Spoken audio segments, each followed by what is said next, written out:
Section 9. The Harvester Goes Courting.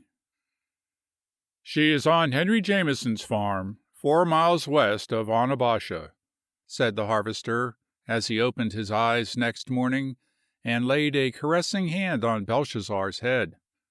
"At 2 o'clock we're going to see her, and we are going to prolong the visit to the ultimate limit, so we should make things count here before we start." He worked in a manner that accomplished much. There seemed to be no end to his energy that morning. Dispatching the usual routine, he gathered the herbs that were ready, spread them on the shelves of the dry house, found time to do several things in the cabin, and polish a piece of furniture, before he ate his lunch and hitched Betsy to the wagon. He also had recovered his voice, and talked almost incessantly as he worked. When it neared time to start, he dressed carefully. He stood before his bookcase and selected several pamphlets published by the Department of Agriculture. He went to his beds and gathered a large armload of plants. Then he was ready to make his first trip to see the dream girl, but it never occurred to him that he was going courting. He had decided fully that there would be no use trying to make love to a girl manifestly so ill and in trouble. The first thing, it appeared to him, was to dispel the depression, improve the health, and then do the love-making. So, in the most businesslike manner possible, and without a shade of embarrassment, the harvester took his herbs and books and started for the Jameson woods. At times as he drove along, he espied something that he used growing beside the road, and stopped to secure a specimen. He came down the river bank and reached the ginseng bed at 1:30. He was purposely early. He laid down his books and plants, and rolled the log on which he sat the day before to a more shaded location, where a big tree would serve for a backrest. He pulled away brush and windfalls, heaped dry brown leaves, and tramped them down for her feet. Then he laid the books on the log, the armload of plants beside them, and went to the river to wash his soiled hands. Belshazzar's short bark told him the girl was coming, and between the trees he saw the dog race to meet her, and she bent down to stroke his head. She wore the same dress, and appeared even paler and thinner. The harvester hurried up the bank, wiping his hands on his handkerchief.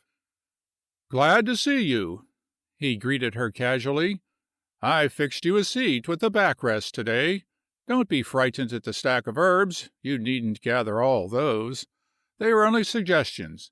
They are just common roadside plants that have some medicinal value and are worth collecting. Please try my Davenport." "Thank you," she said as she dropped on the log and leaned her head against the tree.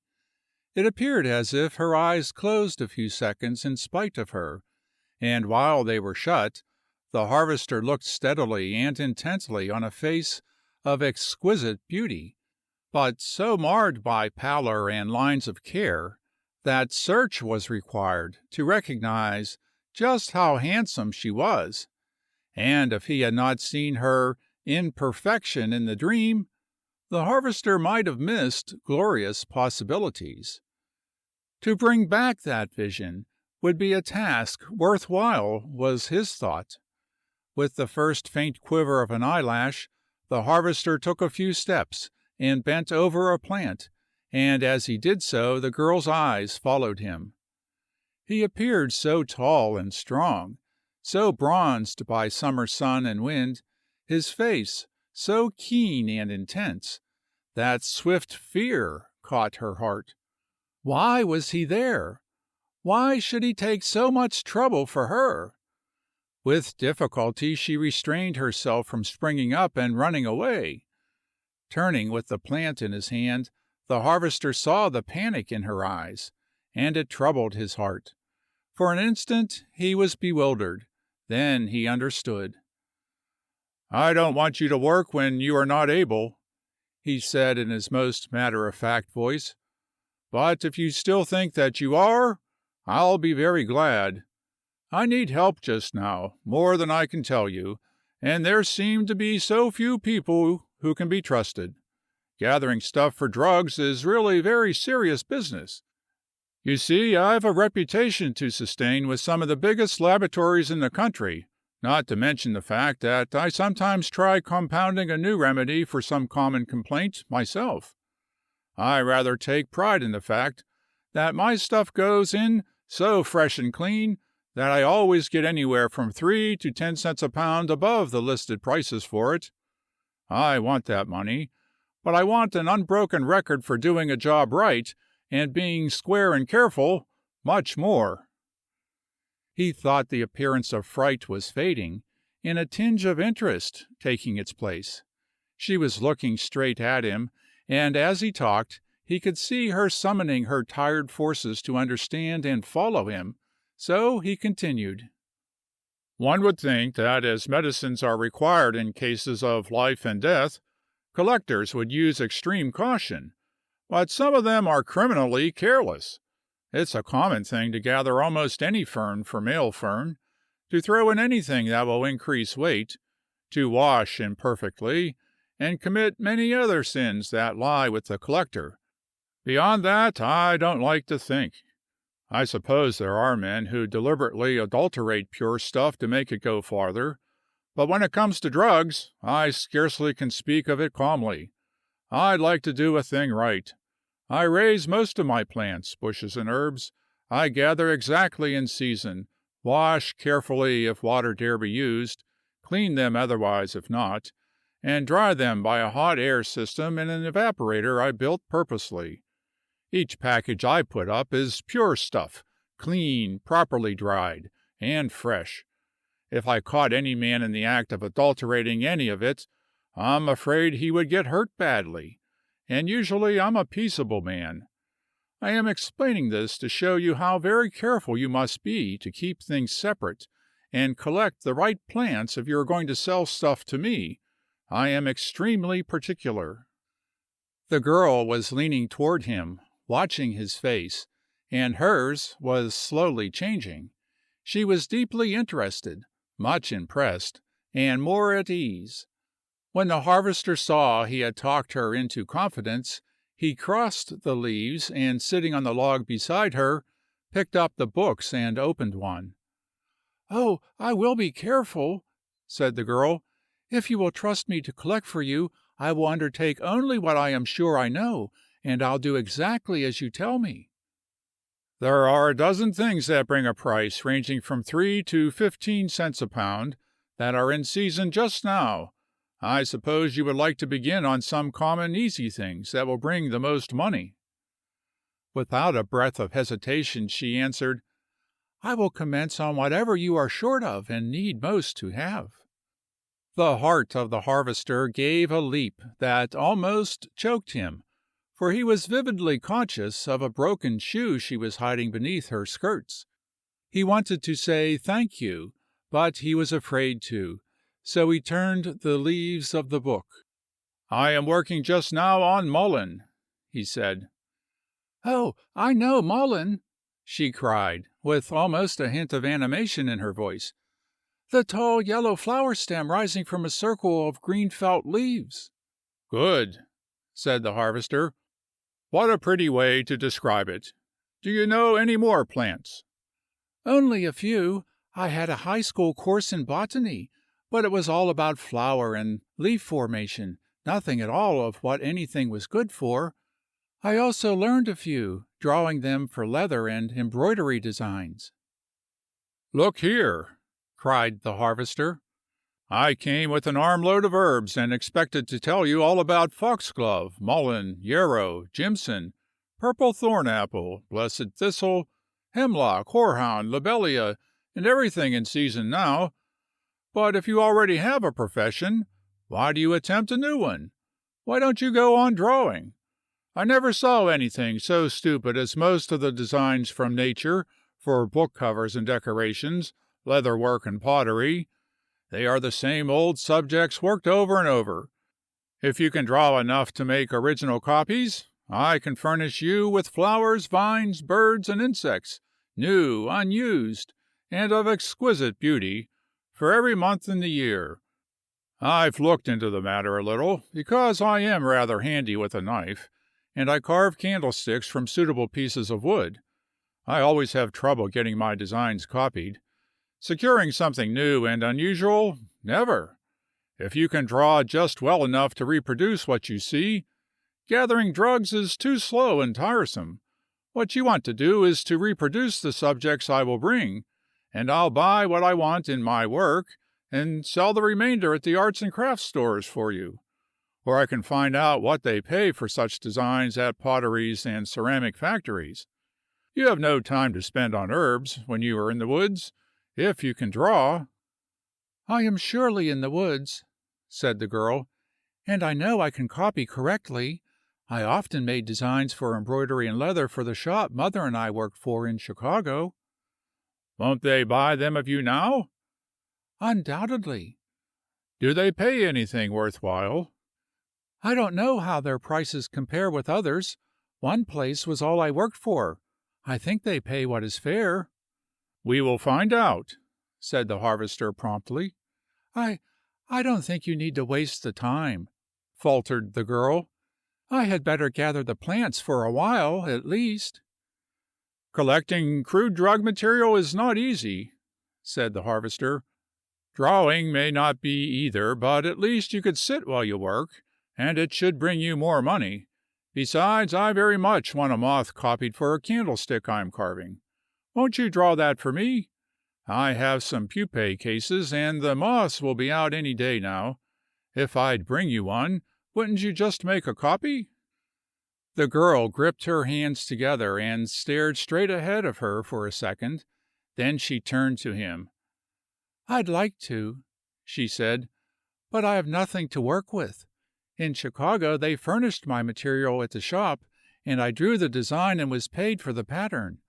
I didn't know there would be a chance for anything like that here. I haven't even proper pencils." "Then the way for you to do this is to strip the first mullein plants you see of the petals. I will pay you 75 cents a pound for them. By the time you get a few pounds, I can have material you need for drawing here, and you can go to work on whatever flowers, vines, and things you can find in the woods, with no thanks to anyone." "I can't see that," said the girl. "It would appear to me that I would be under more obligations than I could repay, and to a stranger." "I figure it this way," said the harvester, watching from the corner of his eye. "I can sell at good prices all the mullein flowers I can secure. You collect for me, I buy them. You can use drawing tools, I get them for you, and you pay me with the mullein, or with the ginseng money I owe you. You already have that coming, and it's just as much yours as it will be 10 days from now. You needn't hesitate a second about drawing on it, because I am in a hurry for the moth pattern. I find time to carve only at night, you see. As for being under obligations to a stranger, in the first place, all the debt would be on my side. I'd get the drugs and the pattern I want, and, in the second place, I positively and emphatically refuse to be a stranger. It would be so much better to be mutual helpers and friends of the kind worth having, and the sooner we begin, the sooner we can work together to good advantage. Get that stranger idea out of your head right now, and replace it with thoughts of a new friend who is willing—" The harvester detected panic in her eyes and ended casually, "to enter a partnership that will be of benefit to both of us. Partners can't be strangers, you know," he finished. "I don't know what to think," said the girl. "Never bother your head with thinking," advised the harvester with an air of large wisdom. "It is unprofitable and very tiring. Anyone can see that you are too weary now. Don't dream of such a foolish thing as thinking. Don't worry over motives and obligations. Say to yourself, 'I'll enter this partnership, and if it brings me anything good, I'm that much ahead. If it fails, I have lost nothing.' That's the way to look at it." Then, before she could answer, he continued, "Now I want all the mullein bloom I can get. You'll see the yellow heads everywhere. Strip the petals and bring them here, and I'll come for them every day. They must go on the trays as fresh as possible. On your part, we will make out the order now." He took a pencil and notebook from his pocket. "You want drawing pencils and brushes. How many? What make and size?" The girl hesitated for a moment, as if struggling to decide what to do. Then she named the articles. "And paper?" He wrote that down, and asked if there was more. "I think," he said, "that I can get this order filled in Onabasha. The art store should keep these things, and shouldn't you have watercolor paper and some paint?" Then there was a flash across the white face. "Oh, if only I could!" she cried. "All my life I've been crazy for a box of color, but I never could afford it, and of course I can't now. But if this splendid plan works, and I can earn what I owe, then maybe I can." "Well, this splendid plan is going to work. Don't you bother about that," said the harvester. "It has begun working right now. Don't worry a minute. After things have gone wrong for a certain length of time, they always veer and go right a while as compensation. Don't think of anything save that you are at the turning. Since it is all settled that we are to be partners, would you name me the figures of the debt that is worrying you? Don't, if you mind. I just thought perhaps we could get along better if I knew. Is it, say, $500? "Oh, dear, no!" cried the girl in a panic. "I never could face that. It is not quite 100, and that seems big as a mountain to me." "Forget it," he cried. "The ginseng will pay more than half, that I know. I can bring you the cash in a little over a week." She started to speak, hesitated, and at last turned to him. "Would you mind," she said, "if I asked you to keep it until I can find a way to go to town? It's too far to walk, and I don't know how to send it. Would I dare put it in a letter?" "Never," said the harvester. "You want a draft. That money will be too precious to run any risks. I'll bring it to you, and you can write a note and explain to whom you want it paid, and I'll take it to the bank for you and get your draft. Then you can write a letter, and half your worry will be over safely." "It must be done in a sure way," said the girl. "If I knew I had the money to pay that much on what I owe, and then lost it, I simply could not endure it. I would lie down and give up, as Aunt Molly has." "Forget that, too," said the harvester. "Wipe out all the past that has pain in it. The future is going to be beautifully bright. That little bird on the bush there just told me so, and you are always safe when you trust the feathered folk. If you're going to live in the country any length of time, you must know them, and they will become a great comfort. Are you planning to be here long?" "I have no plans. After what I saw Chicago do to my mother, I would rather finish life in the open than return to the city. It is horrible here, but at least I'm not hungry and not afraid all the time." "Gracious heaven!" cried the harvester. "Do you mean to say that you are afraid any part of the time? Would you kindly tell me of whom and why?" "You should know without being told that when a woman born and reared in a city, and all her life confined there, steps into the woods for the first time, she's bound to be afraid.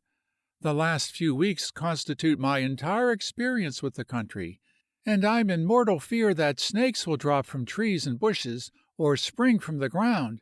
Some places I think I'm sinking, and whenever a bush catches my skirts, it seems as if something dreadful is reaching up for me. There is a possibility of horror lurking behind every tree, and—" "Stop!" cried the harvester. "I can't endure it.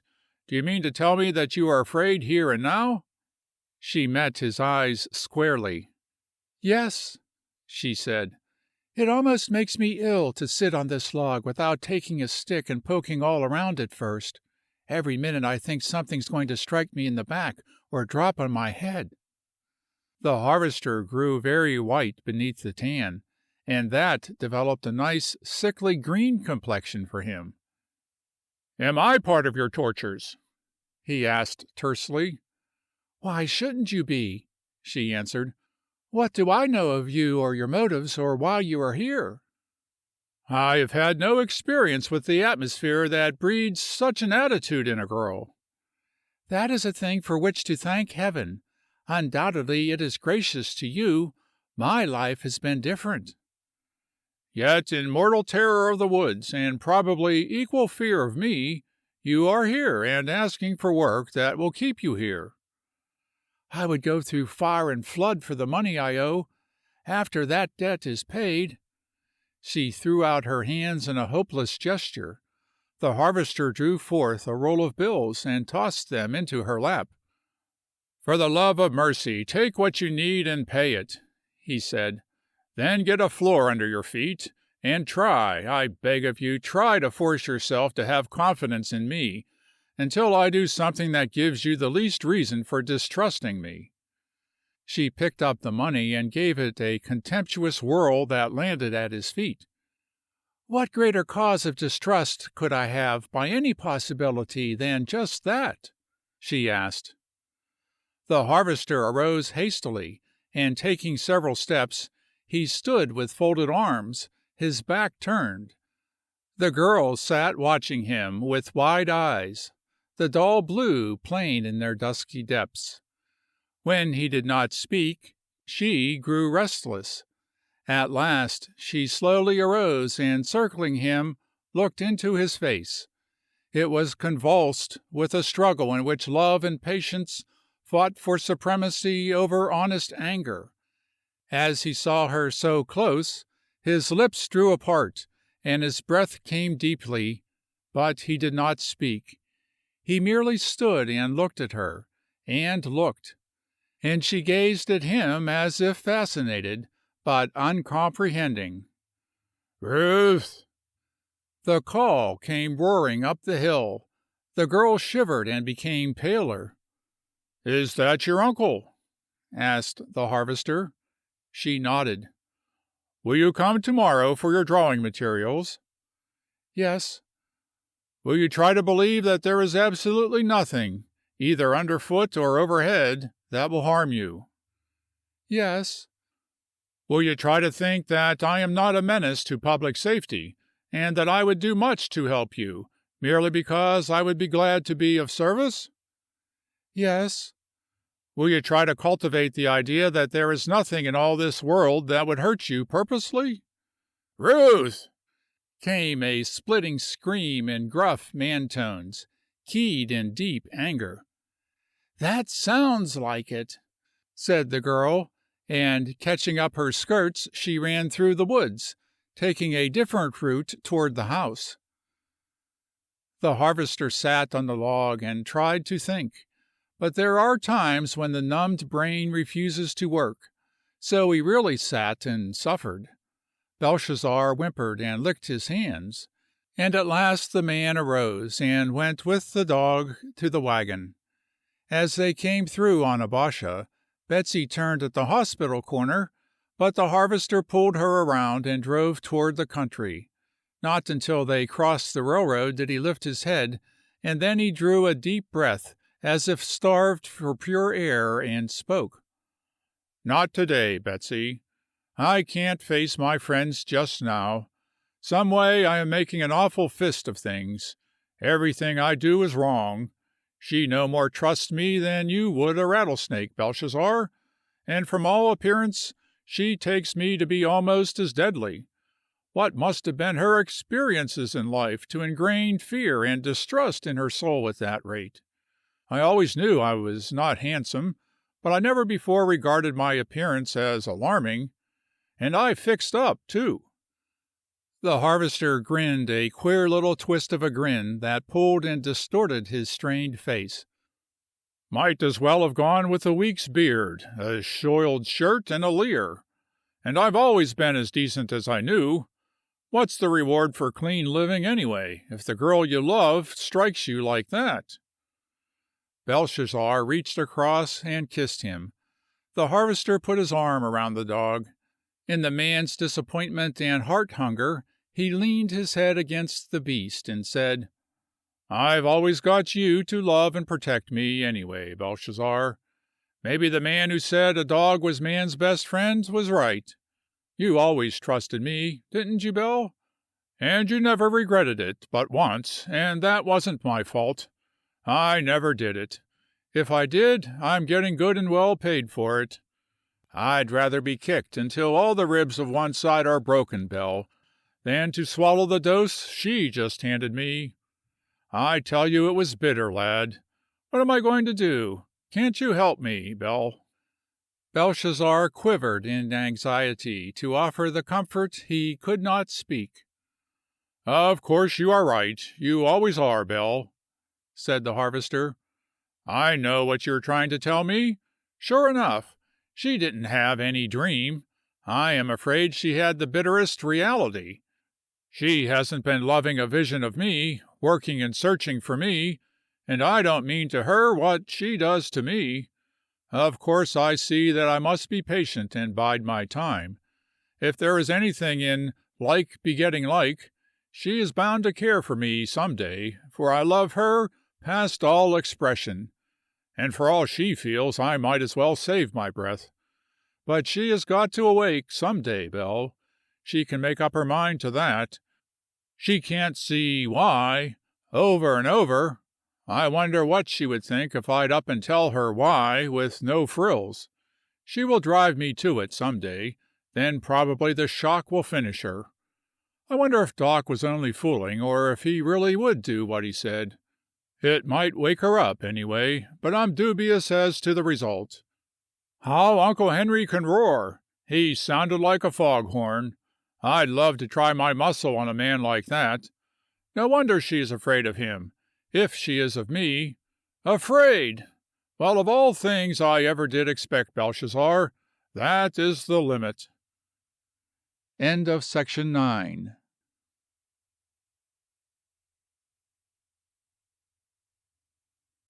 Section 10. The Chime of the Bluebells. The harvester finished his evening work and went to examine the cocoons. Many of the moths had emerged and flown, but the Luna cases remained in the bottom of the box. As he stood looking at them, one moved, and he smiled. "I'd give something if you would come out and be ready to work on by tomorrow afternoon," he said.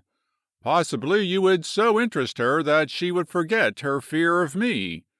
I'd like mighty well to take you along, because she might care for you, and I do need the pattern for my candlestick. Believe I'll lay you in a warmer place." The first thing the next morning the harvester looked, and found the open cocoon and the wet moth clinging by its feet to a twig he had placed for it. "Luck is with me," he exulted. "I'll carry you to her, and be mighty careful what I say, and maybe she will forget about the fear." All the forenoon he cut and spread boneset, saffron, and hemlock on the trays to dry.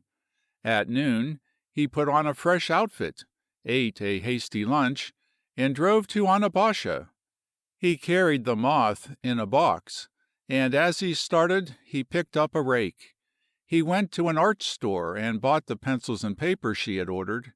He wanted to purchase everything he saw for her, but he was fast learning a lesson of deep caution.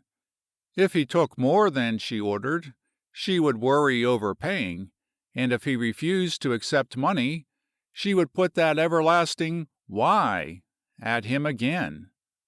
The watercolor paper and paint he could not forego. He could make a desire to have the moth colored explain those, he thought. Then he went to a furniture store and bought several articles, and, forgetting his law against haste, he drove Betsy full speed to the river. He was rather heavily laden as he went up the bank, and it was only 1 o'clock. There was an hour. He rolled away the log, raked together and removed the leaves to the ground. He tramped the earth level and spread a large, cheap porch rug. On this he opened and placed a little folding table and chair. On the table he spread the pencils, paper, color box, and brushes, and went to the river to fill the water cup. Then he sat on the log he had rolled to one side and waited. After 2 hours, he arose and crept as close the house as he could through the woods, but he could not secure a glimpse of the girl. He went back and waited an hour more, and then undid his work and removed it. When he came to the moth, his face was very grim as he lifted the twig and helped the beautiful creature to climb on a limb. "You'll be ready to fly in a few hours," he said. "If I keep you in a box, you will ruin your wings and be no suitable subject. And put you in a cyanide jar, I will not. I am hurt too badly myself. I wonder if what Doc said was the right way. It's certainly a temptation." Then he went home, and again Betsy veered at the hospital, and once more the harvester explained to her that he did not want to see the doctor. That evening and the following forenoon were difficult, but the harvester lived through them, and in the afternoon went back to the woods, spread his rug, and set up the table. Only one streak of luck brightened the gloom in his heart. A yellow emperor had emerged in the night, and now occupied the place of yesterday's Luna. She never need know it was not the one he wanted, and it would make an excuse for the color box. He was watching intently, and saw her coming a long way off. He noticed that she looked neither right nor left, but came straight, as if walking a bridge. As she reached the place, she glanced hastily around and then at him. The harvester forgave her everything, as he saw the look of relief with which she stepped upon the carpet. Then she turned to him. "I won't have to ask why this time," she said. "I know that you did it because I was baby enough to tell what a coward I am. I'm sure you can't afford it, and I know you shouldn't have done it, but oh, what a comfort! If you will promise never to do any such expensive, foolish, kind thing again, I'll say thank you this time. I couldn't come yesterday because Aunt Molly was worse, and Uncle Henry was at home all day." "I supposed it was something like that," said the harvester. She advanced and handed him the roll of bills. "I had a feeling you would be reckless," she said. "I saw it in your face. So I came back as soon as I could steal away, and sure enough, there lay your money and the books and everything. I hid them in the thicket, so they will be all right. I've almost prayed it wouldn't rain. I didn't dare carry them to the house. Please take the money. I haven't time to argue about it or strength, but of course I can't possibly use it unless I earn it. I'm so anxious to see the pencils and paper." The harvester thrust the money into his pocket. The girl went to the table, opened and spread the paper, and took out the pencils. "Is my subject in here?" She touched the color box. "No, the other." "Is it alive? May I open it?" "We will be very careful at first," said the harvester. "It only left its case in the night and may fly. When the weather is so warm the wings develop rapidly. Perhaps if I remove the lid—" He took off the cover, exposing a big moth, its lovely pale yellow wings, flecked with heliotrope, outspread as it clung to a twig in the box. The girl leaned forward. "What is it?" she asked. "One of the big night moths that emerge and fly a few hours in June." "Is this what you want for your candlestick?" "If I can't do better. There is one other I prefer, but it may not come at a time that you can get it right." "What do you mean by right?" "So that you can copy it before it wants to fly." "Why don't you chloroform and pin it until I am ready?" "I am not in the business of killing and impaling exquisite creatures like that." "Do you mean that if I can't draw it when it is just right, you will let it go?" "I do." "Why?" "I told you why." "I know you said you were not in the business, but why wouldn't you take only one you really wanted to use?" "I would be afraid," replied the harvester. Afraid? You? I must have a mighty good reason before I kill, said the man. I cannot give life. I have no right to take it away. I will let my statement stand. I am afraid. Of what, please? An indefinable something that follows me and makes me suffer if I am wantonly cruel. Is there any particular pose in which you want this bird placed? Allow me to present you to the Yellow Emperor, known in the books as Eagles Imperialis, he said. I want him as he clings naturally and life-size. She took up a pencil. If you don't mind, said the harvester, would you draw on this other paper? I very much want the color, also, and you can use it on this. I brought a box along, and I'll get you water. I had it all ready yesterday. Did you have this same moth? No, I had another. Did you have the one you wanted most? Yes, but it's no difference. And you let it go because I was not here? No, it went on account of exquisite beauty. If kept in confinement, it would struggle and break its wings. You see, that one was a delicate green, where this is yellow, plain pale blue-green, with a lavender rib here, and long curled trailers edged with pale yellow, and eye spots rimmed with red and black. As the harvester talked, he indicated the points of difference with a pencil he had picked up. Now he laid it down and retreated beyond the limits of the rug. I see, said the girl. And this is color? She touched the box. A few colors, rather, said the harvester. I selected enough to fill the box, with the help of the clerk who sold them to me. If they are not right, I have permission to return and exchange them for anything you want. With eager fingers she opened the box, and bent over it a face filled with interest. Oh, how I've always wanted this! I scarcely can wait to try it. I do hope I can have it for my very own. Was it quite expensive? No, very cheap, said the harvester. The paper isn't worth mentioning. The little empty tin box was only a few cents, and the paints differ according to color. Some appear to be more than others. I was surprised that the outfit was so inexpensive. A skeptical little smile wavered on the girl's face as she drew her slender fingers across the trays of bright color.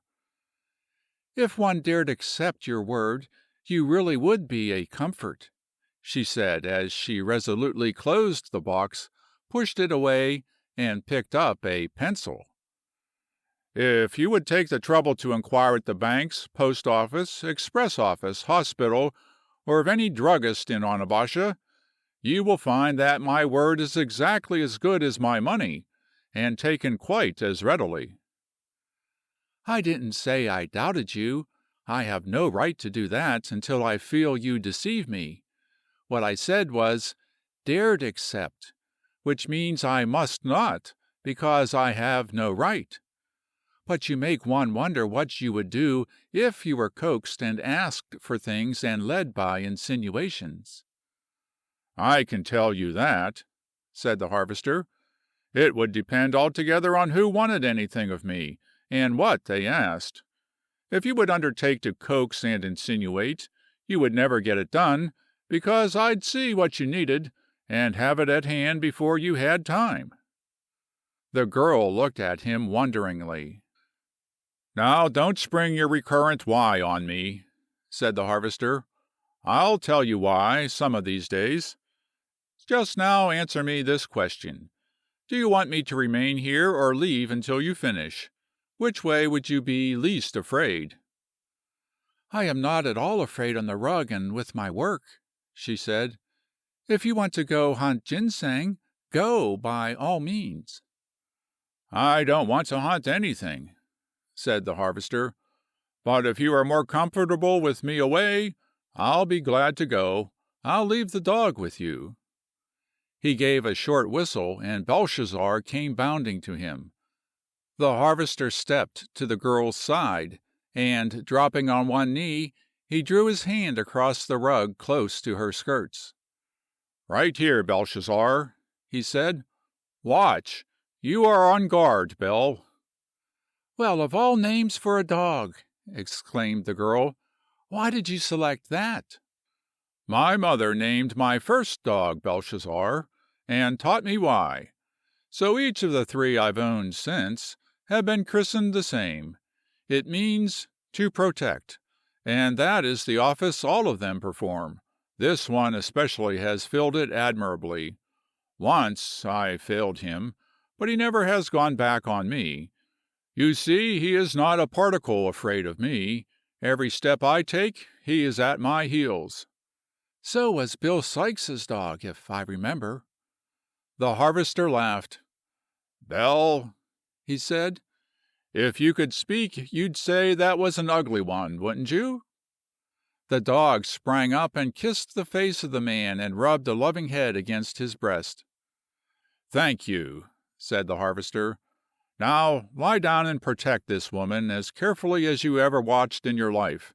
And incidentally, Belle, tell her that she can't exterminate me more than once a day, and the performance is accomplished for the present. I refuse to be a willing sacrifice. So was Bill Sykes's dog. What do you think of that, Belle?" The harvester arose and turned to go. "What if this thing attempts to fly?" she asked. "Your pardon," said the harvester. "If the emperor moves, slide the lid over the box a few seconds, until he settles and clings quietly again, and then slowly draw it away. If you are careful not to jar the table heavily, he will not go for hours yet." Again he turned. "If there is no danger, why do you leave the dog?" "For company," said the harvester. "I thought you would prefer an animal you were not afraid of to a man you are. But let me tell you there is no necessity for either.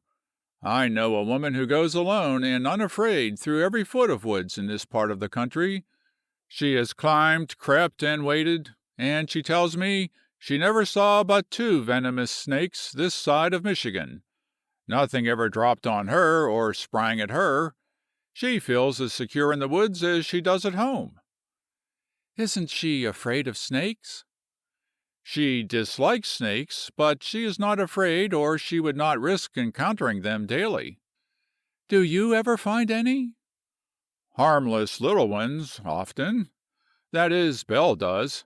He is always nosing for them, because he understands that I work in the earth. I think I have encountered 3 dangerous ones in my life. I will guarantee you will not find one in these woods.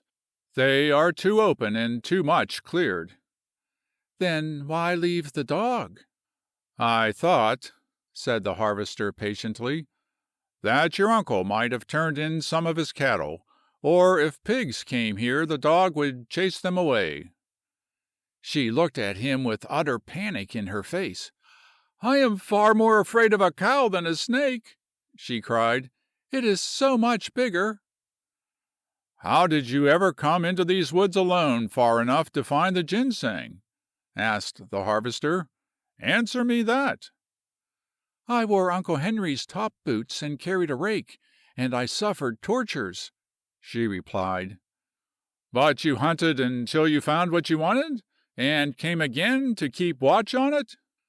"I was driven, simply forced. There's no use to discuss it." "Well, thank the Lord for one thing," said the harvester. "You didn't appear half so terrified at the sight of me as you did at the mere mention of a cow. I have risen inestimably in my own self-respect. Belshazzar, you may pursue the elusive chipmunk. I am going to guard this woman myself, and please, kind fates, send a ferocious cow this way, in order that I may prove my valor." The girl's face flushed slightly, and she could not restrain a laugh. That was all the harvester hoped for, and more.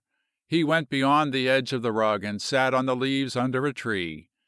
She bent over her work, and only bird and insect notes, and occasionally Belshazzar's excited bark, broke the silence. The harvester stretched on the ground, his eyes feasting on the girl. Intensely he watched every movement. If a squirrel barked, she gave a nervous start, so precipitate it seemed as if it must hurt. If a windfall came rattling down, she appeared ready to fly in headlong terror in any direction. At last she dropped her pencil and looked at him helplessly. "What is it?" he asked. "The silence and these awful crashes when one doesn't know what is coming," she said. "Will it bother you if I talk? Perhaps the sound of my voice will help." "I am accustomed to working when people talk, and it will be a comfort. I may be able to follow you, and that will prevent me from thinking. There are dreadful things in my mind when they are not driven out. Please talk. Tell me about the herbs you gathered this morning." The harvester gave the girl one long look as she bent over her work. He was vividly conscious of the graceful curves of her little figure, the coil of dark, silky hair softly waving around her temples and neck, and when her eyes turned in his direction, he knew that it was only the white, drawn face that restrained him. He was almost forced to tell her he loved and longed for her, about the home he had prepared, of 1,000 personal interests. Instead, he took a firm grip and said casually, "Foxglove harvest is over. This plant has to be taken when the leaves are in second-year growth and at bloom time. I have stripped my mullein beds of both leaves and flowers. I finished a week ago. Beyond lies a stretch of Parnassus grass that made me think of you. It was so white and delicate. I want you to see it. It will be lovely in a few weeks more." "You never had seen me a week ago." "Oh, hadn't I?" said the harvester. "Well, maybe I dreamed about you then. I am a great dreamer. Once I had a dream that may interest you some day, after you've overcome your fear of me. Now this bed of which I was speaking is a picture in September. You must arrange to drive home with me and see it then." "For what do you sell foxglove and mullein?" "Foxglove for heart trouble and mullein for catarrh. I get 10 cents a pound for foxglove leaves and 5 for mullein, and from 75 to $1 for flowers of the latter, depending on how well I preserve the color in drying them. They must be sealed in bottles and handled with extreme care." "Then, if I wasn't too childish to be out picking them, I could be earning 75 cents a pound for mullein blooms?" "Yes," said the harvester, "but until you learned the trick of stripping them rapidly, you scarcely could gather what would weigh 2 pounds a day, when dried, not to mention the fact that you would have to stand and work mostly in hot sunshine, because mullein likes open roads and fields and sunny hills. Now you can sit securely in the shade, and in 2 hours you can make me a pattern of that moth, for which I would pay a designer of the arts and crafts shop $5. So of course you shall have the same." "Oh, no!" she cried in swift panic. "You were charged too much. It isn't worth $1 even." "On the contrary, the candlestick on which I shall use it will be invaluable when I finish it, and 5 is very little for the cream of my design. I paid just right. You can earn the same for all you can do. If you can embroider linen, they pay good prices for that, too, and wood carving, metalwork, or leather things. May I see how you are coming on?" "Please do," she said. The harvester sprang up and looked over the girl's shoulder. He could not suppress an exclamation of delight. "Perfect!" he cried. "You can surpass their best drafting at the shop. Your fortune is made. Any time you want to go to Onabasha you can make enough to pay your board, dress you well, and save something every week. You must leave here as soon as you can manage it. When can you go?" "I don't know," she said wearily. "I'd hate to tell you how full of aches I am. I could not work much, just now, if I had the best opportunities in the world. I must grow stronger." "You should not work at anything until you are well," he said. "It is a crime against nature to drive yourself. Why will you not allow—" "Do you really think, with a little practice, I can draw designs that will sell?" The harvester picked up the sheet. The work was delicate and exact. He could see no way to improve it. "You know it will sell," he said gently, "because you already have sold such work." "But not for the prices you offer." "The prices I name are going to be for new, original designs. I've got 1,000 in my head, that old Mother Nature shows me in the woods and on the water every day." "But those are yours. I can't take them." "You must," said the harvester. "I only see and recognize studies. I can't materialize them, and until they are drawn, no one can profit by them. In this partnership we revolutionize decorative art. There are actually birds besides fat robins and nondescript swallows. The crane and heron do not monopolize the water. Wild rose and goldenrod are not the only flowers. The other day I was gathering lobelia. The seeds are used in tonic preparations. It has an upright stem with flowers scattered along it. In itself it is not much, but close beside it always grows its cousin, tall bellflower. As the name indicates, the flowers are bell-shaped, and I can't begin to describe their grace, beauty, and delicate blue color. They ring my strongest call to worship. My work keeps me in the woods so much I remain there for my religion also. Whenever I find these flowers, I always pause for a little service of my own that begins by reciting these lines: 'Neath cloistered boughs each floral bell that swingeth, and tolls its perfume on the passing air, makes Sabbath in the fields, and ever ringeth a call to prayer." "Beautiful," said the girl. "It's mighty convenient," explained the harvester. "By my method, you see, you don't have to wait for your day and hour of worship. Anywhere the bluebell rings its call, it is Sunday in the woods, and in your heart. After I recite that, I pray my prayer." "Go on," said the girl. "This is no place to stop." "It is always one and the same prayer, and there are only 2 lines of it," said the harvester. "It runs this way. Let me take your pencil, and I will write it for you." He bent over her shoulder and traced these lines on a scrap of the wrapping paper: "Almighty Evolver of the universe, help me to keep my soul and body clean, and at all times to do unto others as I would be done by. Amen." The girl took the slip and sat studying it. Then she raised her eyes to his face curiously, but with a tinge of awe in them. "I can see you standing over a blue bell-shaped flower, reciting those exquisite lines, and praying this wonderful prayer," she said. "Yesterday you allowed the moth you were willing to pay $5 for a drawing of to go, because you wouldn't risk breaking its wings. Why, you are more like a woman." A red stream crimsoned the harvester's face.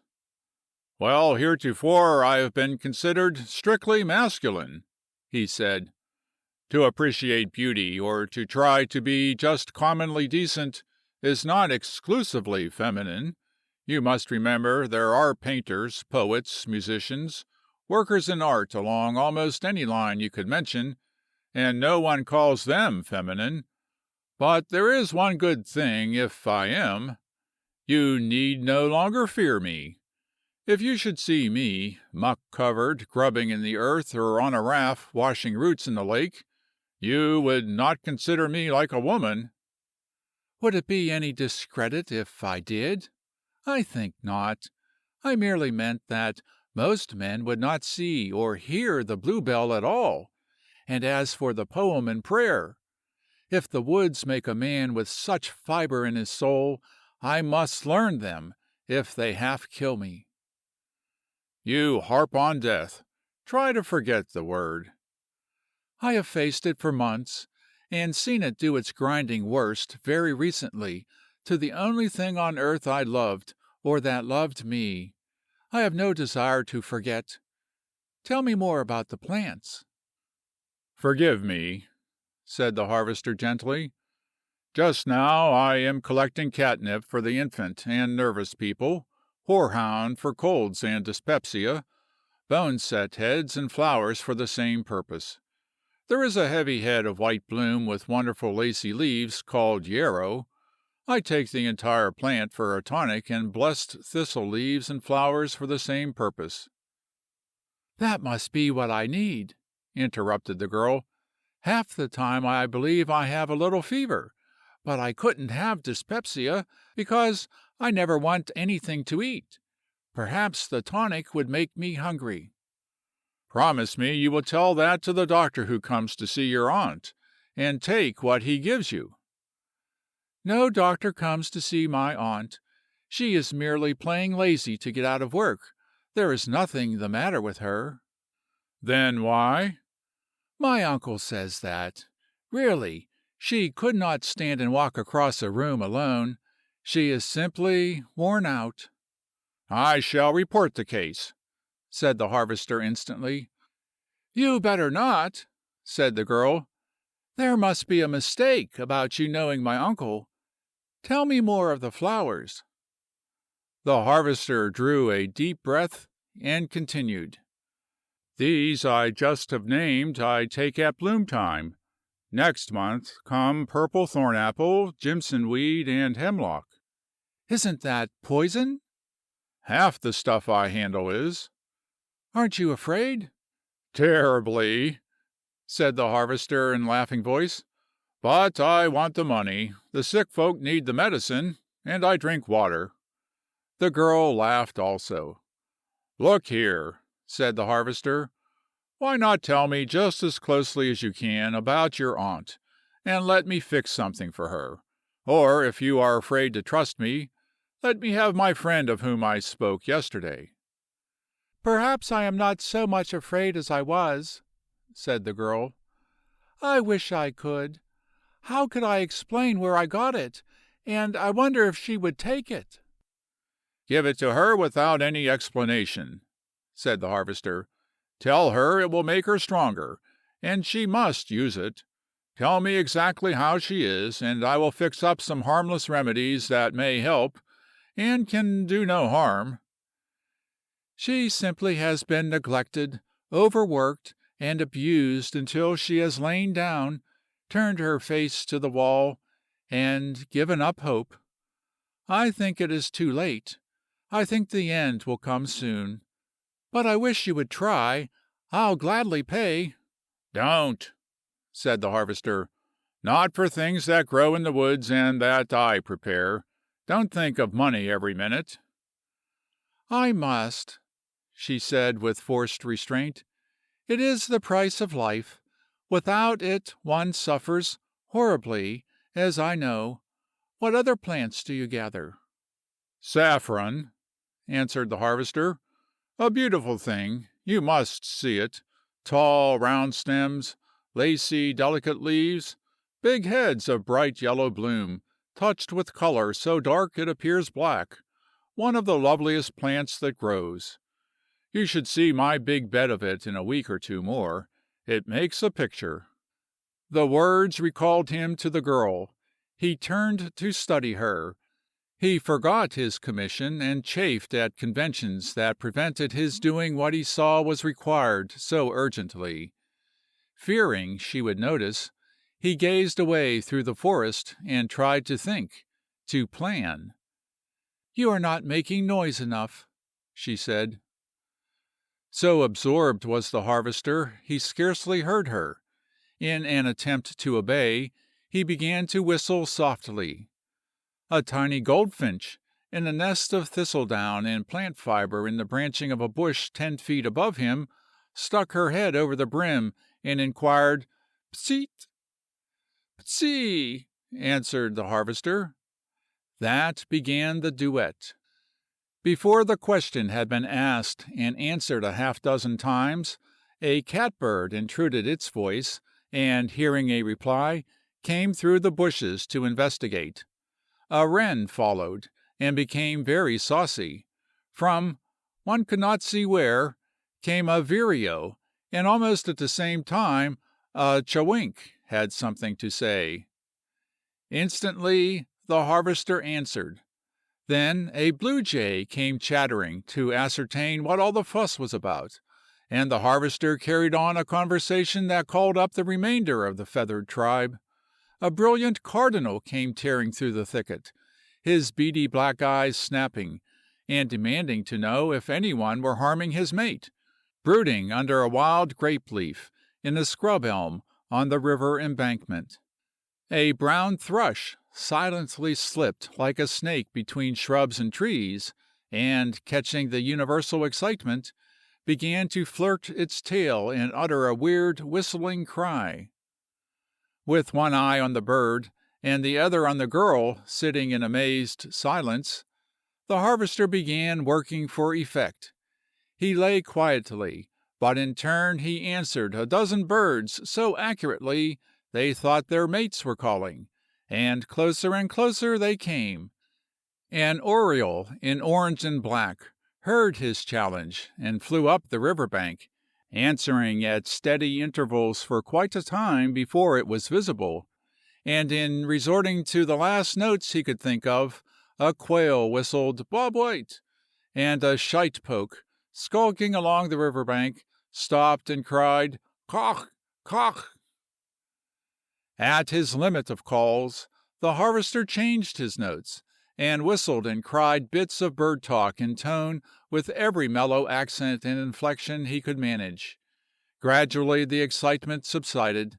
The birds flew and tilted closer, turned their sleek heads, peered with bright eyes, and ventured on, until the very bravest, the wren and the jay, were almost in touch. Then, tired of hunting, Belshazzar came racing, and the little feathered people scattered in precipitate flight. "How do you like that kind of noise?"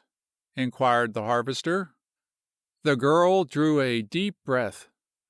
"Of course you know that was the most exquisite sight I ever saw," she said. "I never shall forget it.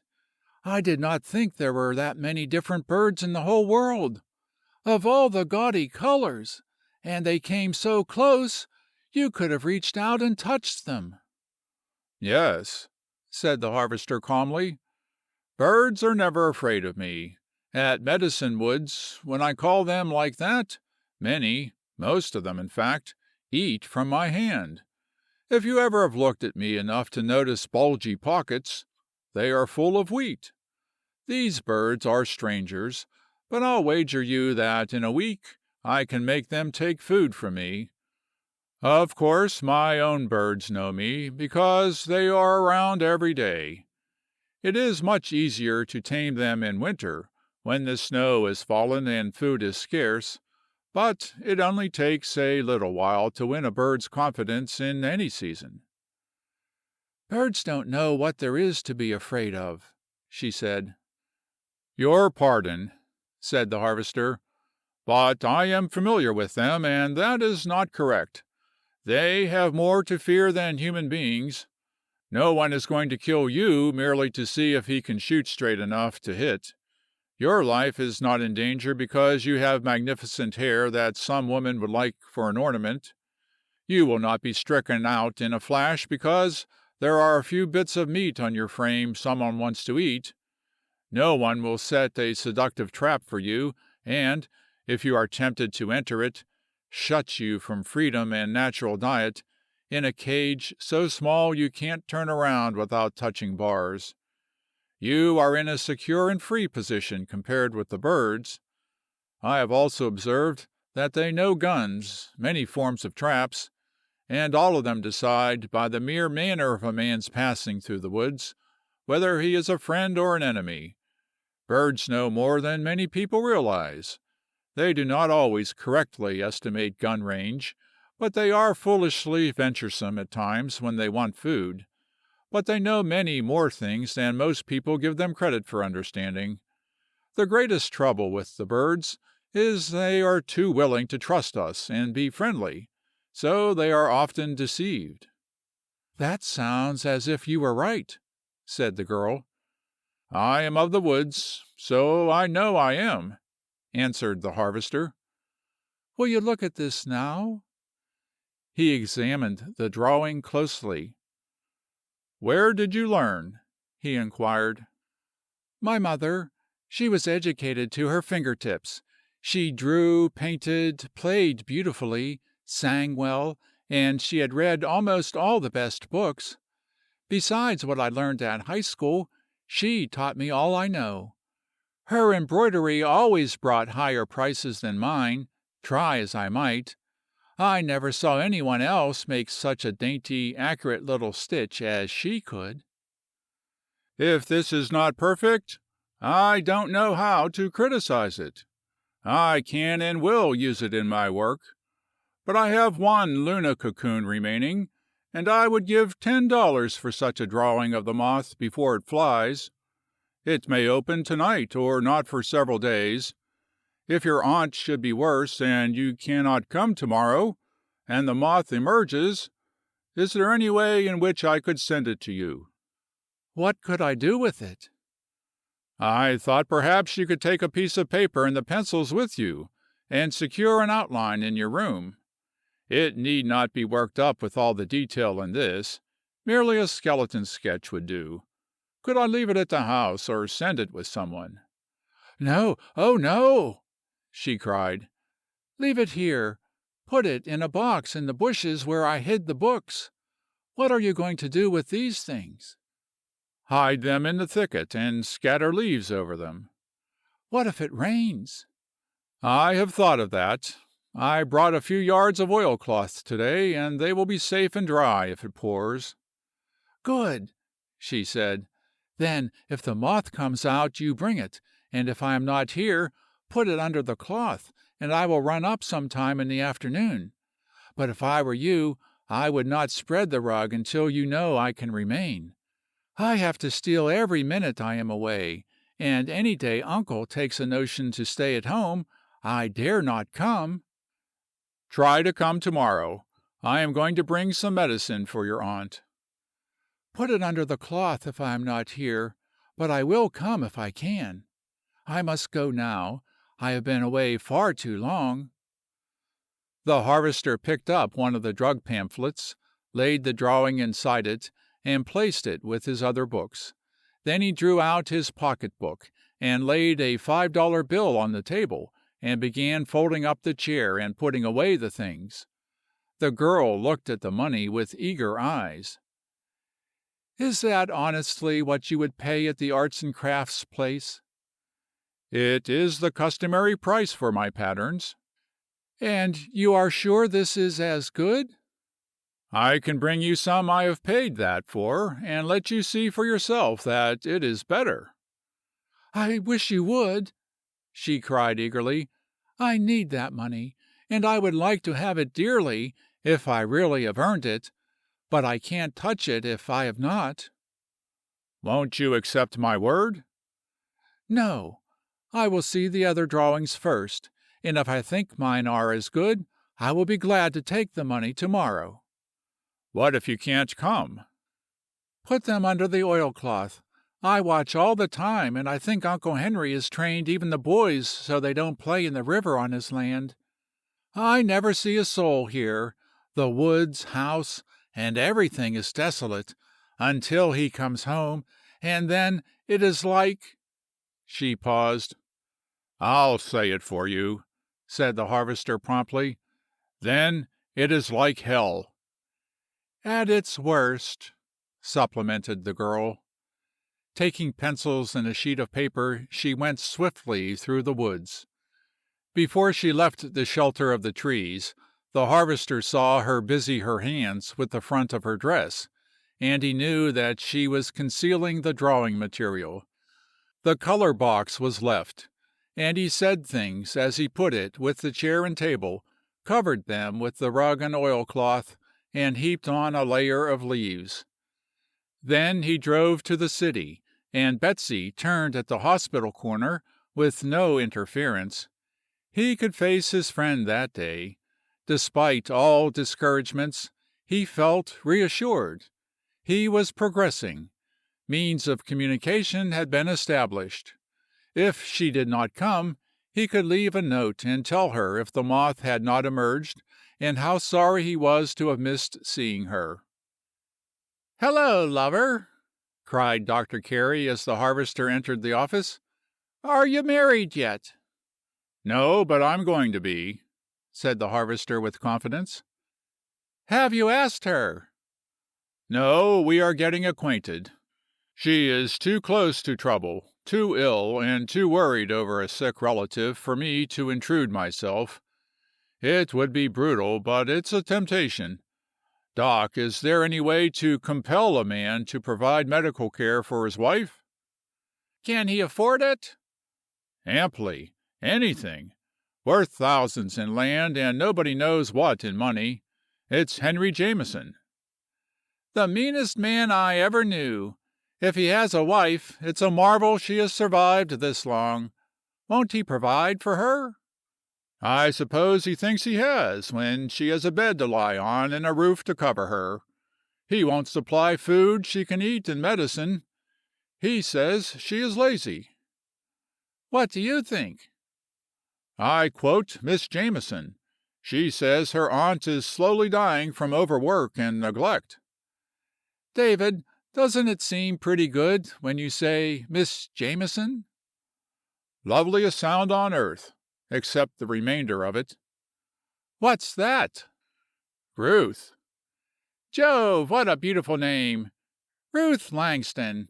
It will go well, won't it?"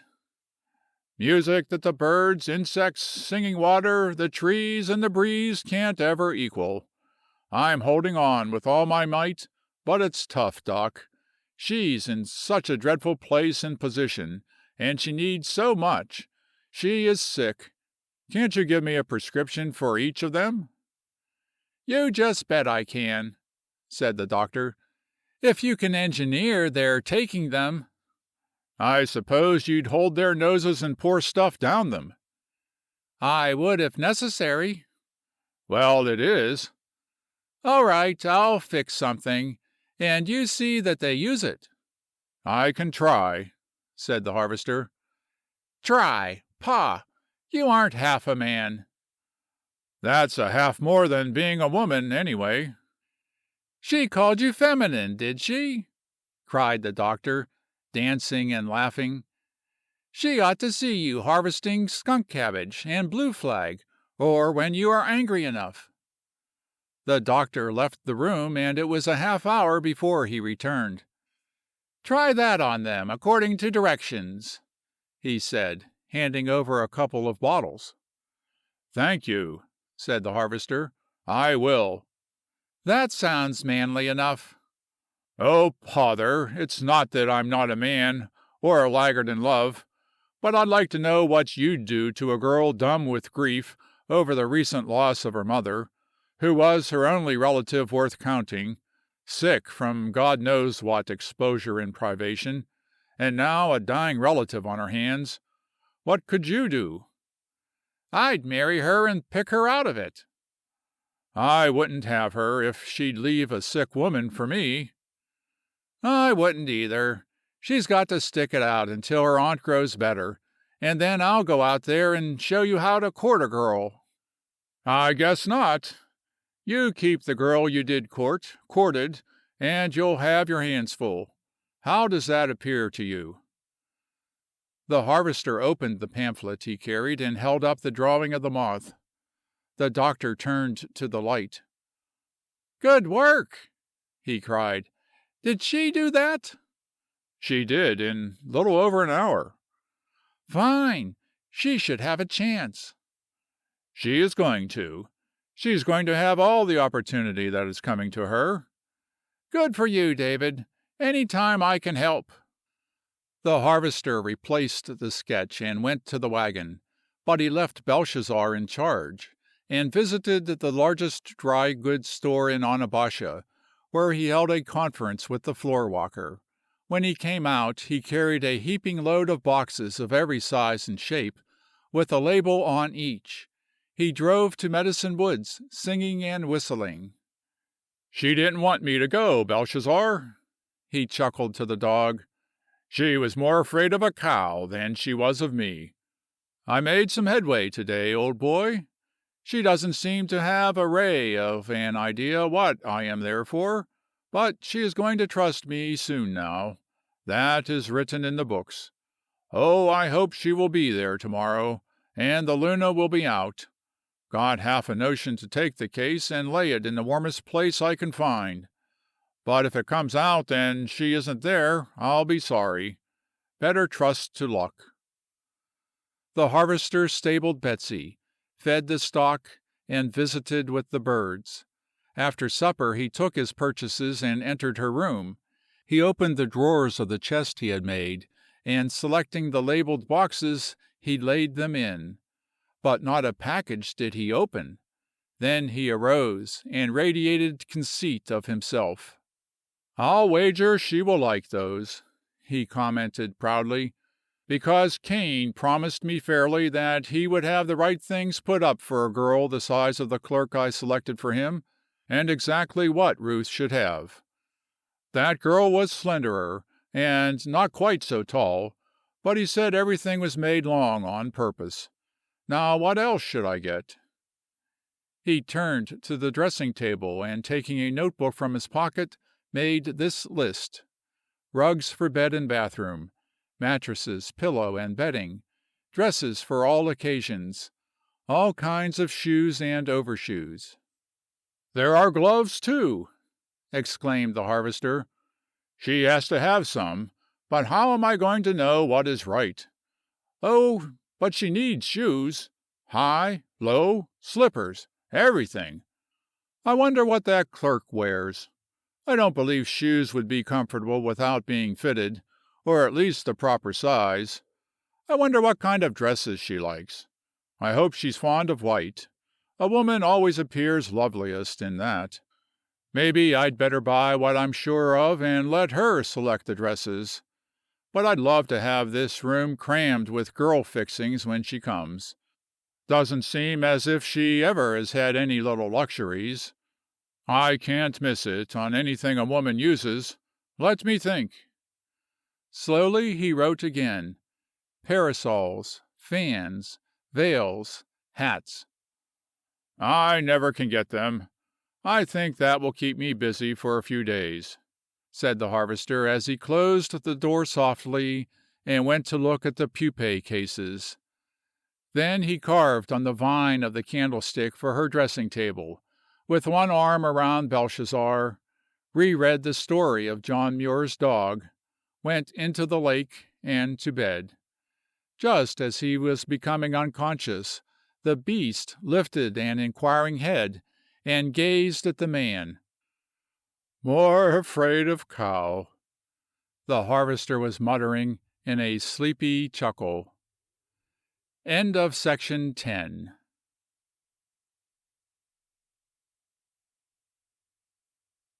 Section 11.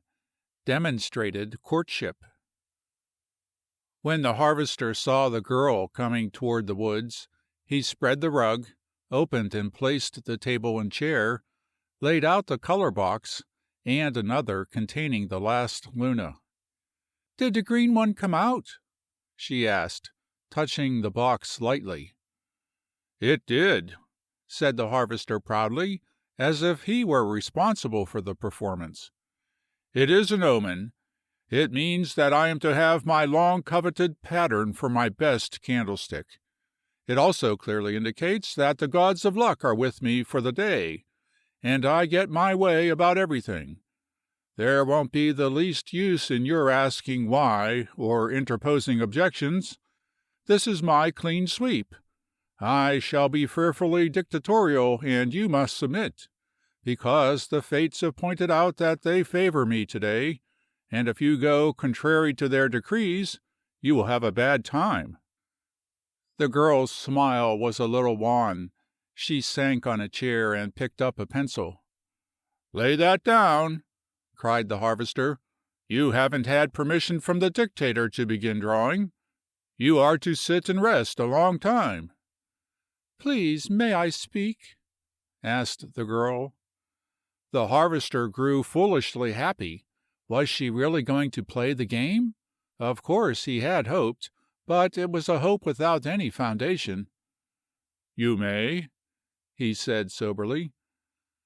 "I am afraid that if you don't allow me to draw the moth at once, I'll never get it done. I dislike to mention it on your good day, but Aunt Molly is very restless. I got a neighbor's little girl to watch her and call me if I'm wanted. It's quite certain that I must go soon, so if you would like the moth—" "When luck is coming your way, never hurry it. You always upset the bowl if you grow greedy and crowd. If it is a gamble whether I get this moth, I'll take the chance, but I won't change my foreordained program for this afternoon. First, you are to sit still 10 minutes, shut your eyes, and rest. I can't sing, but I can whistle, and I'm going to entertain you so you won't feel alone. Ready now?" The girl leaned her elbows on the table, closed her eyes, and pressed her slender white hands over them. "Please don't call the birds," she said. "I can't rest if you do. It was so exciting trying to see all of them and guess what they were saying." "No," said the harvester gently. "This 10 minutes is for relaxation, you know. You ease every muscle. Sink limply on your chair. Lean on the table. Let go all over, and don't think. Just listen to me. I assure you it's going to be perfectly lovely." Watching intently, he saw the strained muscles relaxing at his suggestion, and caught the smile over the last words as he slid into a soft whistle. It was an easy, slow, old-fashioned tune, carrying along gently, with neither heights nor depths, just monotonous, sleepy, soothing notes, that went on with a little ripple of change at times, only to return to the theme, until at last the girl lifted her head. "It's away past 10 minutes," she said, "but that was a real rest. Truly, I am better prepared for work." "Broke the rule, too," said the harvester. "It was for me to say when time was up. Can't you allow me to have my way for 10 minutes?" "I am so anxious to see and draw this moth," she answered. "And, first of all, you promised to bring the drawings you have been using." "Now where does my program come in?" inquired the harvester. "You are spoiling everything, and I refuse to have my lucky day interfered with. Therefore, we will ignore the suggestion until we arrive at the place where it is proper. Next thing is refreshments." He arose and, coming over, cleared the table. Then he spread on it a paper tray cloth with a gay border, and going into the thicket, brought out a box and a big bucket containing a jug packed in ice. The girl's eyes widened. She reached down, caught up a piece, and holding it to drip a second, started to put it in her mouth. "Drop that!" commanded the harvester. "That's a very unhealthful proceeding. Wait a minute." From one end of the box he produced a tin of wafers, and from the other a plate. Then he dug into the ice and lifted several different varieties of chilled fruit. From the jug he poured a combination that he made of the juices of oranges, pineapples, and lemons. He set the glass, rapidly frosting in the heat, and the fruit before the girl. "Now," he said. For one instant she stared at the table. Then she looked at him, and in the depths of her dark eyes was an appeal he never forgot. "I made that drink myself, so it's all right," he assured her. "There's a pretty stiff touch of pineapple in it, and it cuts the cobwebs on a hot day. Please try it." "I can't," cried the girl with a half sob. "Think of Aunt Molly." Are you fond of her? No, I never saw her until a few weeks ago. Since then, I've seen nothing save her poor, tired back. She lies in a heap facing the wall, but if she could have things like these, she needn't suffer. And if my mother could have had them, she would be living today. Oh, man, I can't touch this. I see, said the harvester. He reached over, picked up the glass, and poured its contents into the jug. He repacked the fruit and closed the wafer box. Then he made a trip to the thicket and came out, putting something into his pocket. Come on, he said. We are going to the house. She stared at him. I simply don't dare. Then I will go alone, said the harvester, picking up the bucket and starting. The girl followed him. Uncle Henry may come any minute, she urged. Well, if he comes and acts unpleasantly, he will get what he richly deserves. And he will make me pay for it afterward. Oh, no, he won't, said the harvester, because I'll look out for that. This is my lucky day. He isn't going to come. When he reached the back door, he opened it and stepped inside. Of all the barren places of crude, disheartening ugliness the harvester ever had seen, that was the worst. I want a glass and a spoon, he said. The girl brought them. Where is she? In the next room.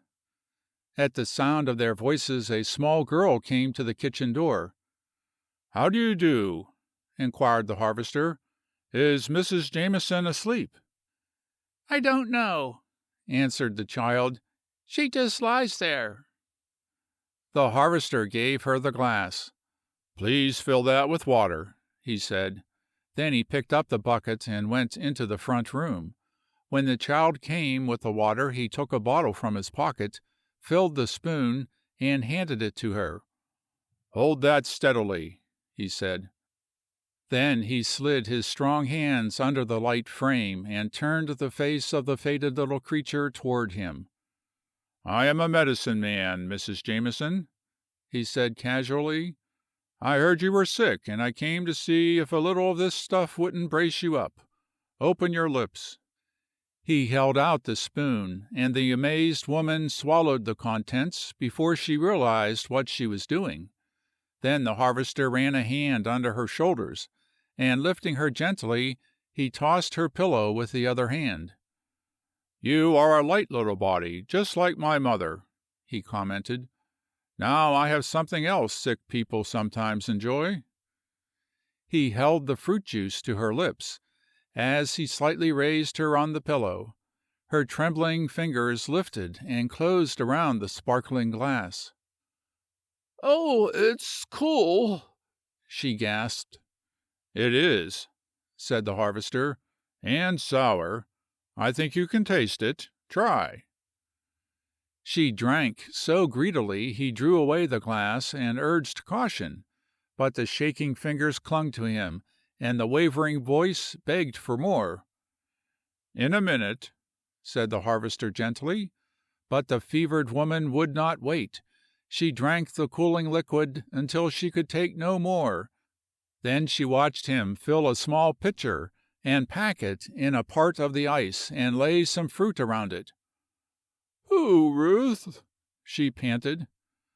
A medicine man who heard about you. What will Henry say? He won't know, explained the girl, smoothing the hot forehead. I'll put it in the cupboard and slip it to you while he is out of the room. It will make you strong and well. I don't want to be strong and well and suffer it all over again. I want to rest. Give me more of the cool drink. Give me all I want, then I'll go to sleep. It's wonderful, said the girl. That's more than I've heard her talk since I came. She is much stronger. Please let her have it. The harvester assented. He gave the child some of the fruit, and told her to sit beside the bed and hold the drink when it was asked for. She agreed to be very careful and watchful. Then he picked up the bucket and followed by the girl, returned to the woods. "Now we will have to begin all over again," he said as she seated herself at the table. "Because of the walk and the heat, this time the program is a little different." He replaced the wafer box and opened it, filled the glass, and heaped the cold fruit. "Your aunt is going to have a refreshing sleep now," he said, "and your mind can be free about her for an hour or two. I am very sure your mother would not want you deprived of anything because she missed it, so you are to enjoy this, if you care for it. At least try a sample." The girl lifted the glass to her lips with a trembling hand. "I'm like Aunt Molly," she said. "I wish I could drink all I could swallow, and then lie down and go to sleep forever. I suppose this is what they have in heaven." "No, it's what they drink all over the earth at present, but I have a conceit of my own brand. Some of it is too strong of one fruit or of the other, and all too sweet for health. This is compounded scientifically, and it's just right. If you are not accustomed to cold drinks, go slowly." "You can't scare me," said the girl. "I'm going to drink all I want." There was a note of excitement in the harvester's laugh. "You must have some, too." "After a while," he said. "I was thirsty when I made it, so I don't care for any more now. Try the fruit and those wafers. Of course they are not homemade. They are the best I could do at a bakery. Take time enough to eat slowly. I'm going to tell you a tale while you lunch, and it's about a medicine man named David Langston. It's a very peculiar story, but it's quite true. The man lives in the woods east of Onabasha, accompanied by his dog, horse, cow, and chickens, in a forest full of birds, flowers, and matchless trees. He has lived there in this manner for 6 long years, and every spring he and his dog have a seance, and agree whether he shall go on gathering medicinal herbs and trying his hand at making medicine, or go to the city and live as other men. Always the dog chooses to remain in the woods. Then every spring, on the day the first bluebird comes, the dog also decides whether the man shall go on alone, or find a mate and bring her home for company. Each year the dog regularly has decided that they live as always.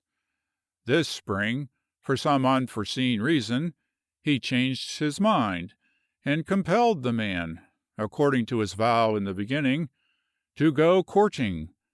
The man was so very angry at the idea of having a woman in his home, interfering with his work, disturbing his arrangements, and perhaps wanting to spend more money than he could afford, that he struck the dog for making that decision, struck him for the very first time in his life. I believe you'd like those apricots. Please try one." "Go on with the story," said the girl, sipping delicately but constantly at the frosty glass. The harvester arose and refilled it. Then he dropped pieces of ice over the fruit. "Where was I?" he inquired casually. "Where you struck Belshazzar, and it's no wonder," answered the girl. Without taking time to ponder that, the harvester continued. "But that night the man had a wonderful golden dream. A beautiful girl came to him, and she was so gracious and lovely that he was sufficiently punished for striking his dog, because he fell unalterably in love with her." "Meaning you?" interrupted the girl. "Yes," said the harvester, "meaning me. I, if you like, fell in love with the girl. She came so alluringly, and I was so close to her that I saw her better than I ever did any other girl, and I knew her for all time. When she went, my heart was gone." "And you have lived without that important organ ever since?" "Without even the ghost of it. She took it with her. Well, that dream was so real that the next day I began building over my house, making furniture and planting flowers for her, and every day, wherever I went, I watched for her. What nonsense! I can't see it. You won't find a girl you dreamed about in 1,000 years. Wrong, cried the harvester triumphantly. Saw her in a little less than 3 months, but she vanished, and it took some time and difficult work before I located her again. But I've got her all solid now, and she doesn't escape. Is she a lovely and gracious lady? She is, said the harvester with all his heart. Young and beautiful, of course. Indeed, yes. Please fill this glass. I told you what I was going to do. The harvester refilled the glass, and the girl drained it. Now, won't you set aside these things and allow me to go to work? She asked. My call may come any minute, and I'll never forgive myself if I waste time and don't draw your moth pattern for you. It's against my principles to hurry, and besides, my story isn't finished. It is, said the girl. She is young and lovely, gentle and a lady. You have her all solid, and she can't escape. That's the end, of course. But if I were you, I wouldn't have her until I gave her a chance to get away, and saw whether she would if she could. Oh, I'm not a jailer, said the harvester. She shall be free if I cannot make her love me. But I can, and I will, I swear it. You are not truly in earnest? I am in deadly earnest. Honestly, you dreamed about a girl and found the very one? Most certainly I did. It sounds like the wildest romancing. It is the veriest reality. Well, I hope you win her, and that she will be everything you desire. Thank you, said the harvester. It's written in the book of fate that I succeed. The very elements are with me. The south wind carried a message to her for me.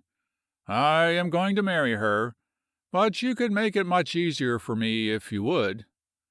Hi, what could I do? Cried the girl. You could cease being afraid of me. You could learn to trust me.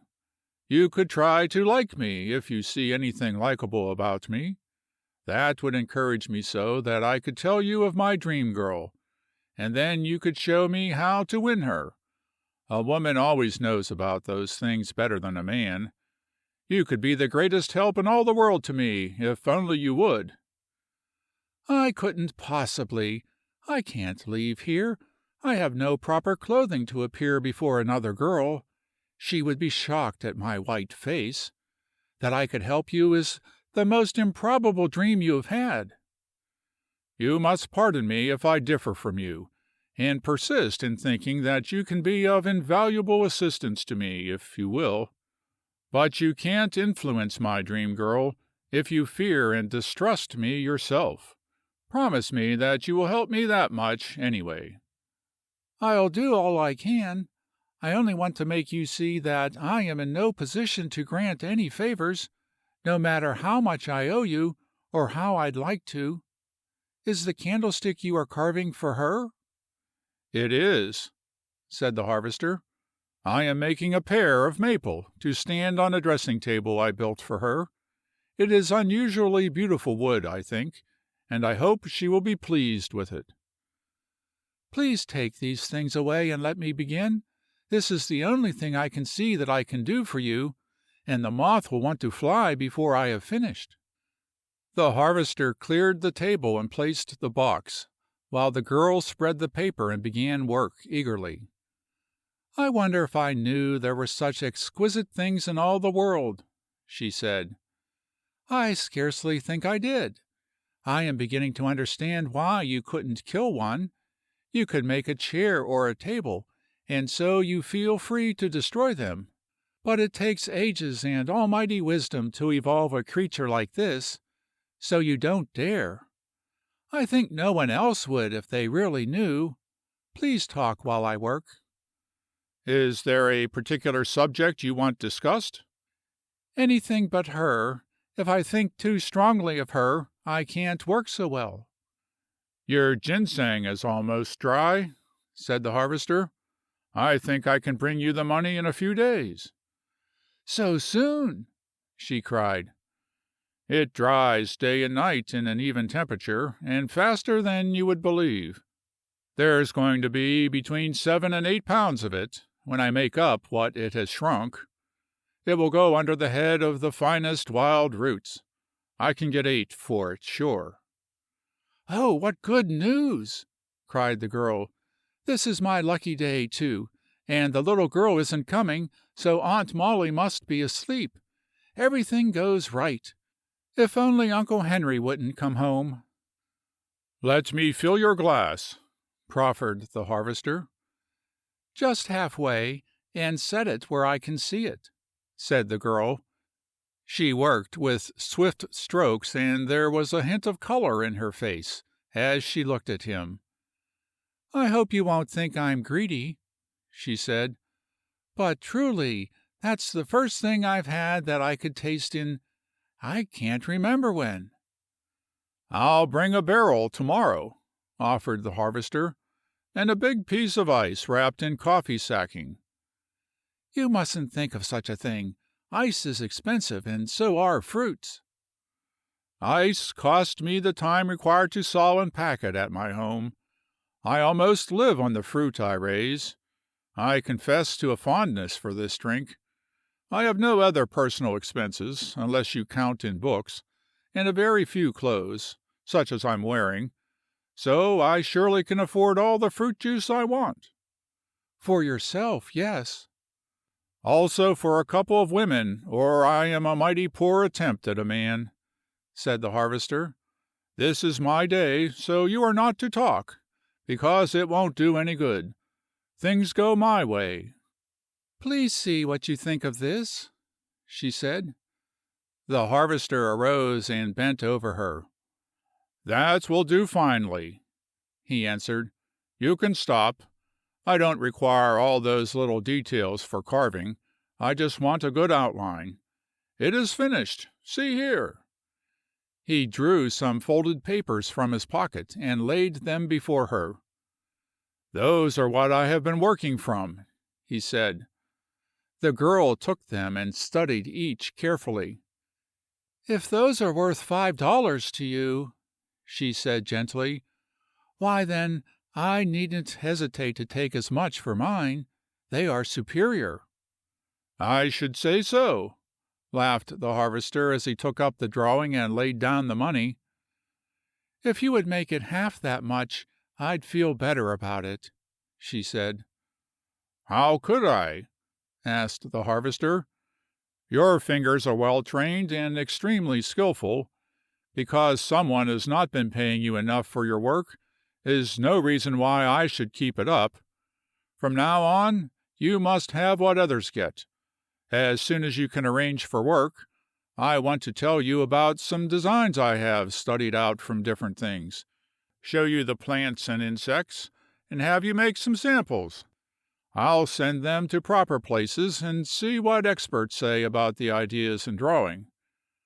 Work in the woods is healthful, with proper precautions. It's easy compared with the exactions of being bound to sewing or embroidering in the confinement of a room. It's vividly interesting in the search for new subjects, changes of material, and differing harmonious combinations.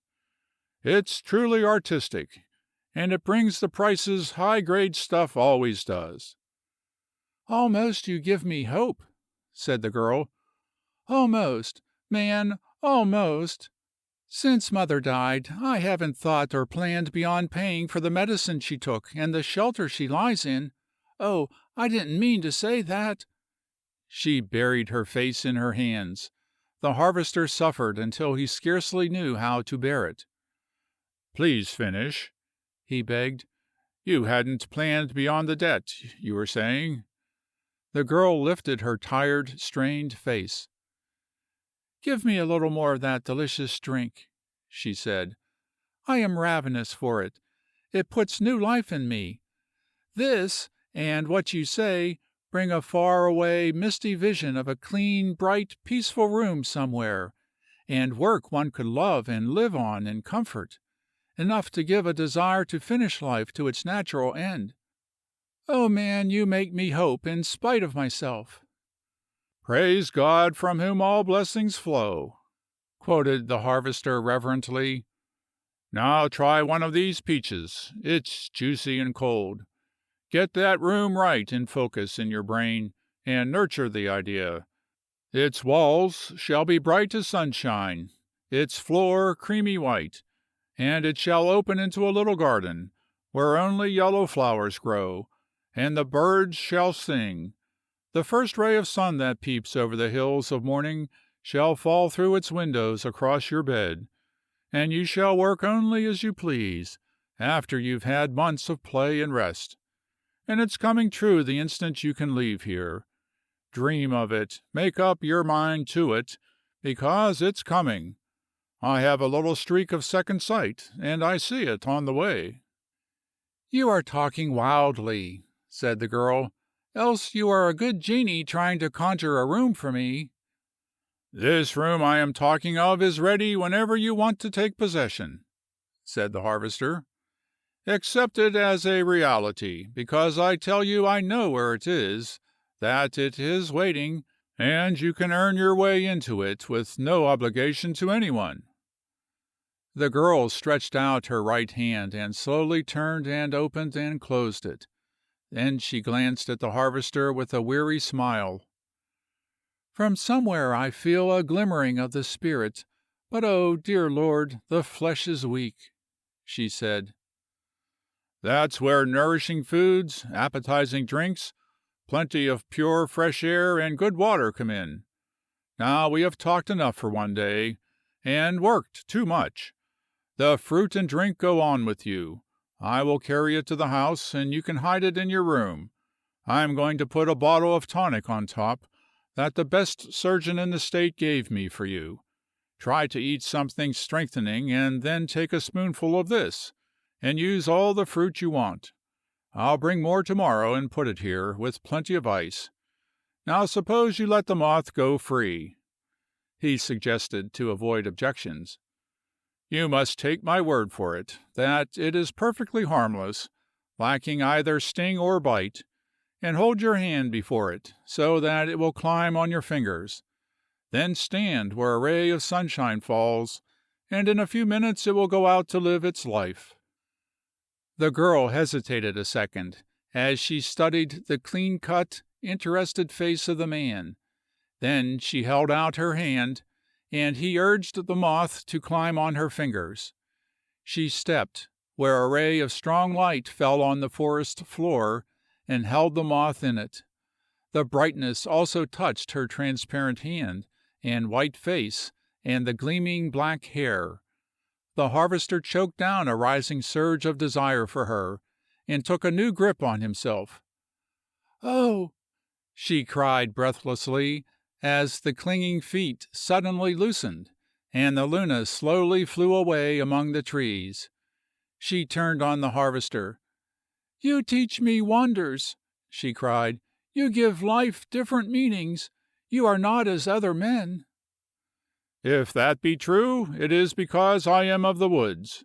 The Almighty does not evolve all his wonders in animal, bird, and flower form. He keeps some to work out in the heart, if humanity only will go to his school and allow him to have dominion. Come now, you must go. I will come back and put away all the things, and tomorrow I will bring your ginseng money. Any time you cannot come, if you want to tell me why, or if there is anything I can do for you, put a line under the oilcloth. I will carry the bucket." "I am so afraid," she said. "I will only go to the edge of the woods. You can see if there is anyone at the house first. If not, you can send the child away, and then I will carry the bucket to the door for you, and it will furnish comfort for one night at least." They went to the cleared land, and the girl passed on alone. Soon she reappeared, and the harvester saw the child going down the road. He took up the bucket and set it inside the door. "Is there anything I can do for you?" Nothing but go before you make trouble.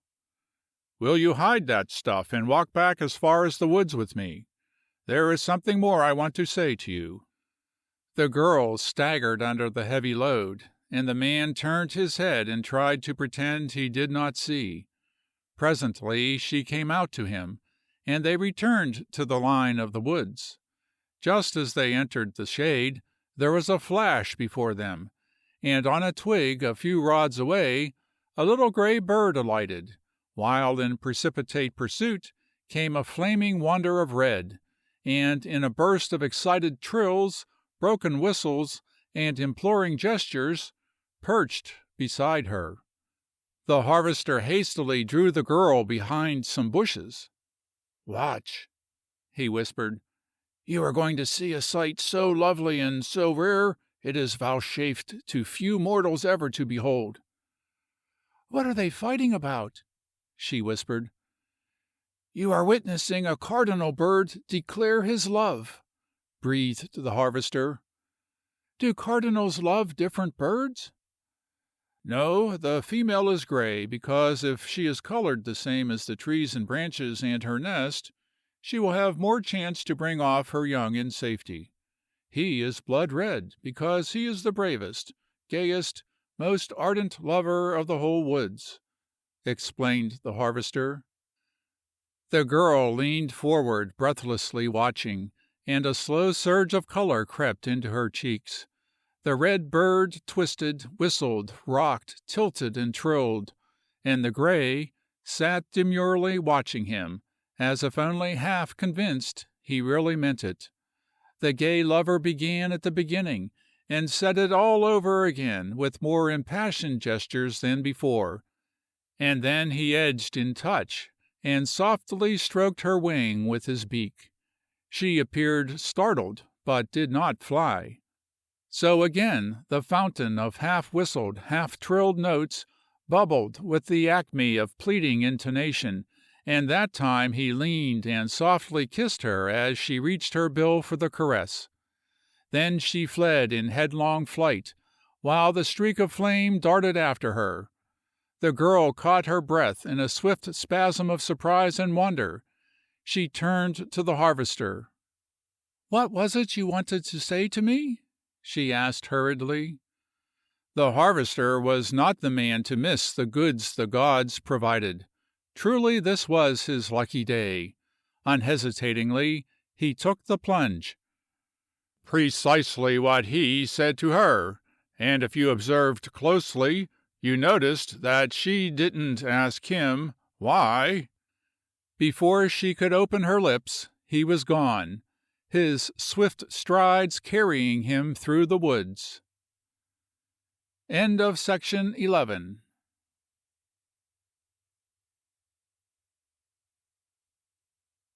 Section 12.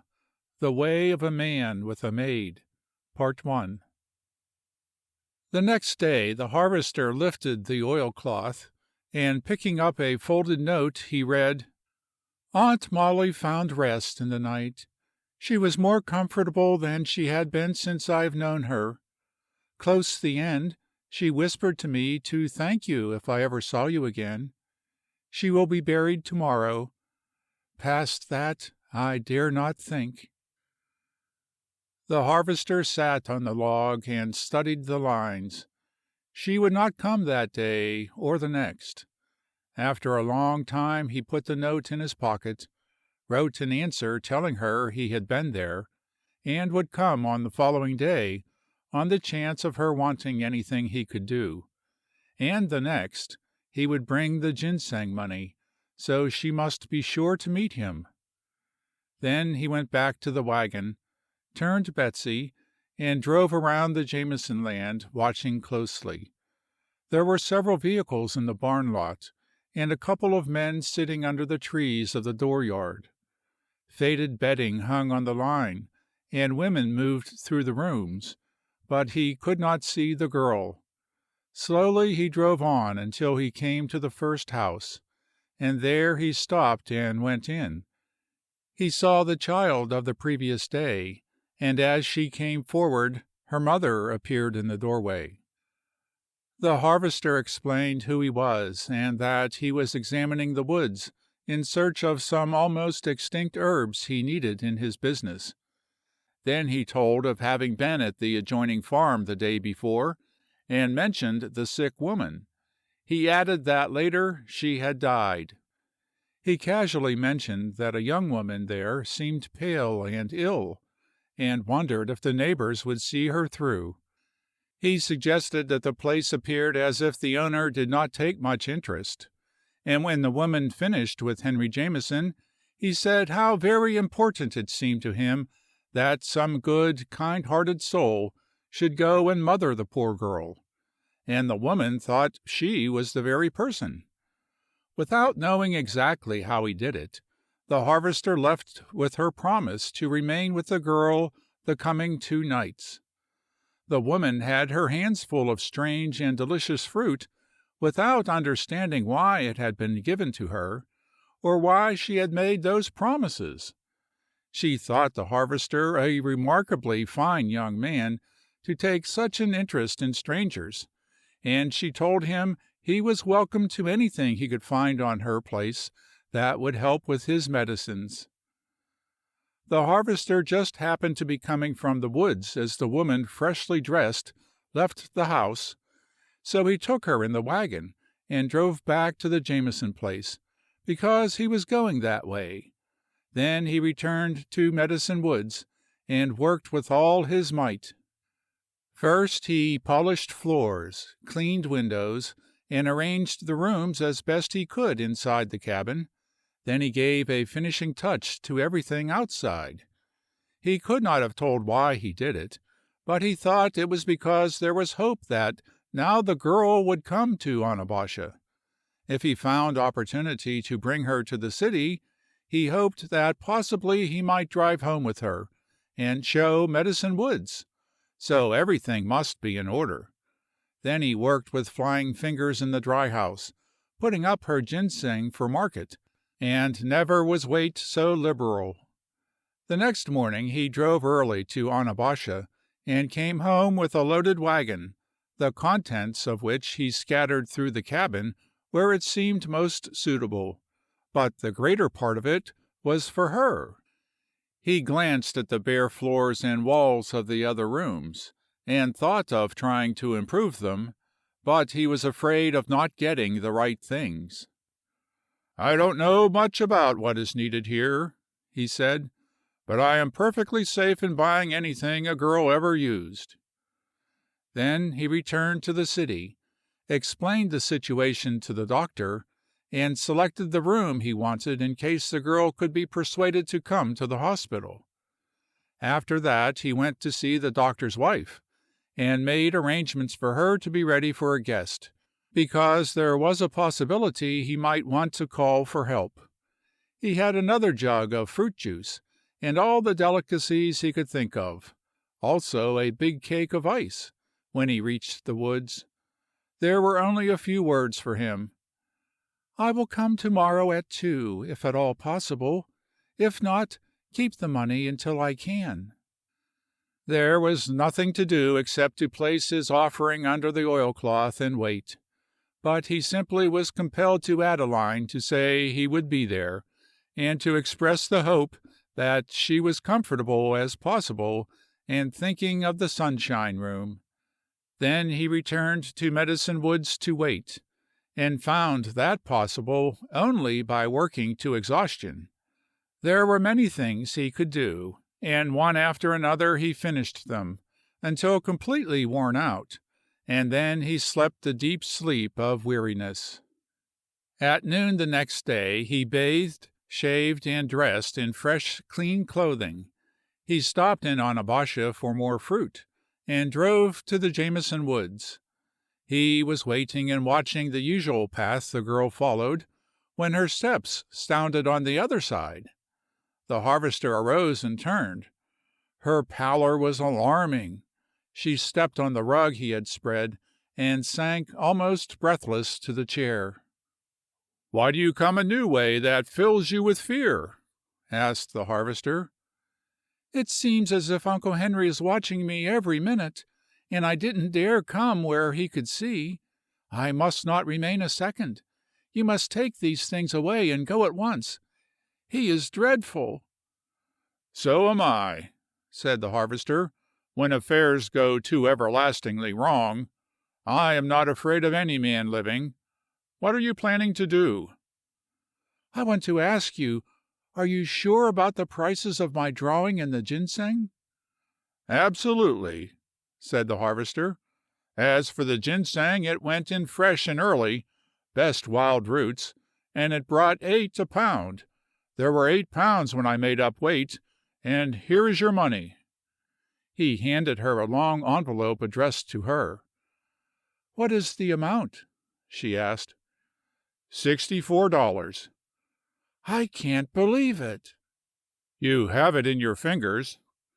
"You know that I would like to thank you properly if I had words to express myself." "Never mind that," said the harvester. "Tell me what you are planning. Say that you will come to the hospital for the long, perfect rest now." "It is absolutely impossible. Don't weary me by mentioning it. I cannot." "Will you tell me what you intend doing?" "I must," she said, "for it depends entirely on your word. I am going to get Uncle Henry's supper, and then go and remain the night with my neighbor who has been helping me. In the morning, when he leaves, she is coming with her wagon for my trunk, and she is going to drive me to Anapasha and find me a cheap room and loan me a few things until I can buy what I need. I am going to use $14 of this and my drawing money for what I am forced to buy, and pay 50 on my debt. Then I will send you my address, and be ready for work." She clutched the envelope and for the first time looked at him. "Very well," said the harvester. "I could take you to the wife of my best friend, the chief surgeon of the city hospital, and everything would be ease and rest until you are strong. She would love to have you." The girl dropped her hands wearily. "Don't tire me with that," she cried. "I am almost falling despite the stimulus of food and drink I can touch. I never can thank you properly for that. I won't be able to work hard enough to show you how much I appreciate what you have done for me. But you don't understand. A woman, even a poor woman, if she be delicately born and reared, cannot go to another woman on a man's whim, and when she lacks even the barest necessities. I don't refuse to meet your friends. I shall love to, when I can be so dressed that I will not shame you. Until that time comes, if you are the gentleman you appear to be, you will wait without urging me further." "I must be a man in order to be a gentleman," said the harvester. "And it is because the man in me is in hot rebellion against more loneliness, pain, and suffering for you, that the conventions become chains I dare not care how soon or how roughly I break. If only you could be induced to say the word, I tell you I could bring one of God's gentlest women to you." "And probably she would come in a dainty gown, in her carriage or motor, and be disgusted, astonished, and secretly sorry for you. As for me, I do not require her pity. I will be glad to know the beautiful, refined, and gentle woman you are so certain of, but not until I am better dressed and more attractive in appearance than now. If you will give me your address, I will write you when I am ready for work." Silently the harvester wrote it. "Will you give me permission to take these things to your neighbor for you?" he asked. "They would serve until you can do better, and I have no earthly use for them." She hesitated. Then she laughed shortly. "What a travesty my efforts at pride are with you!" she cried. "I begin by trying to preserve some proper dignity, and end by confessing abject poverty. I yet have the 10 you paid me the other day, but $24 are not much to set up housekeeping on, and I would be more glad than I can say for these very things." "Thank you," said the harvester. "I will take them when I go. Is there anything else?" "I think not." "Will you have a drink?" "Yes, if you have more with you. I believe it is really cooling my blood." "Are you taking the medicine?" "Yes," she said, "and I am stronger. Truly I am. I know I appear ghastly to you, but it's loss of sleep, and trying to lay away poor Aunt Molly decently, and—" "And fear of Uncle Henry," added the harvester. "Yes," said the girl, "that most of all. He thinks I am going to stay here and take her place. I can't tell him I am not, and how am I to hide from him when I'm gone? I don't know. I am afraid of him." "Has he any claim on you?" "Shelter for the past 3 months." "Are you of age?" "I am almost 24," she said. "Then suppose you leave Uncle Henry to me," suggested the harvester. "Why?" "Careful now. The red bird told you why," said the man. "I will not urge it upon you now, but keep it steadily in the back of your head that there is a sunshine room all ready and waiting for you, and I am going to take you to it very soon. As things are, I think you might allow me to tell you—" She was on her feet in an instant panic. "I must go," she said. "Uncle Henry is dogging me to promise to remain, and I will not. And he is watching me. I must go." "Can you give me your word of honor that you will go to the neighbor woman tonight? That you feel perfectly safe?" She hesitated. "Yes, I think so. Yes, if he doesn't find out and grow angry. Yes, I will be safe." "How soon will you write me?" "Just as soon as I am settled and rest a little." "Do you mean several days?" "Yes, several days." "An eternity!" cried the harvester with white lips. "I cannot let you go. Suppose you fall ill and fail to write me, and I do not know where you are, and there is no one to care for you." "But can't you see that I don't know where I will be? If it will satisfy you, I will write you a line tomorrow night and tell you where I am, and you can come later." "Is that a promise?" asked the harvester. "It is," said the girl. "Then I will take these things to your neighbor and wait until tomorrow night. You won't fail me?" "I never in all my life saw a man so wild over designs," said the girl, as she started toward the house. "Don't forget that the design I'm craziest about is the same as the red bird's," the harvester flung after her, but she hurried on and made no reply. He folded the table and chair, rolled the rug, and, shouldering them, picked up the bucket and started down the river bank. "David!" Such a faint little call! He never would have been sure he heard anything if Belshazzar had not stopped suddenly. The hair on the back of his neck arose, and he turned with a growl in his throat.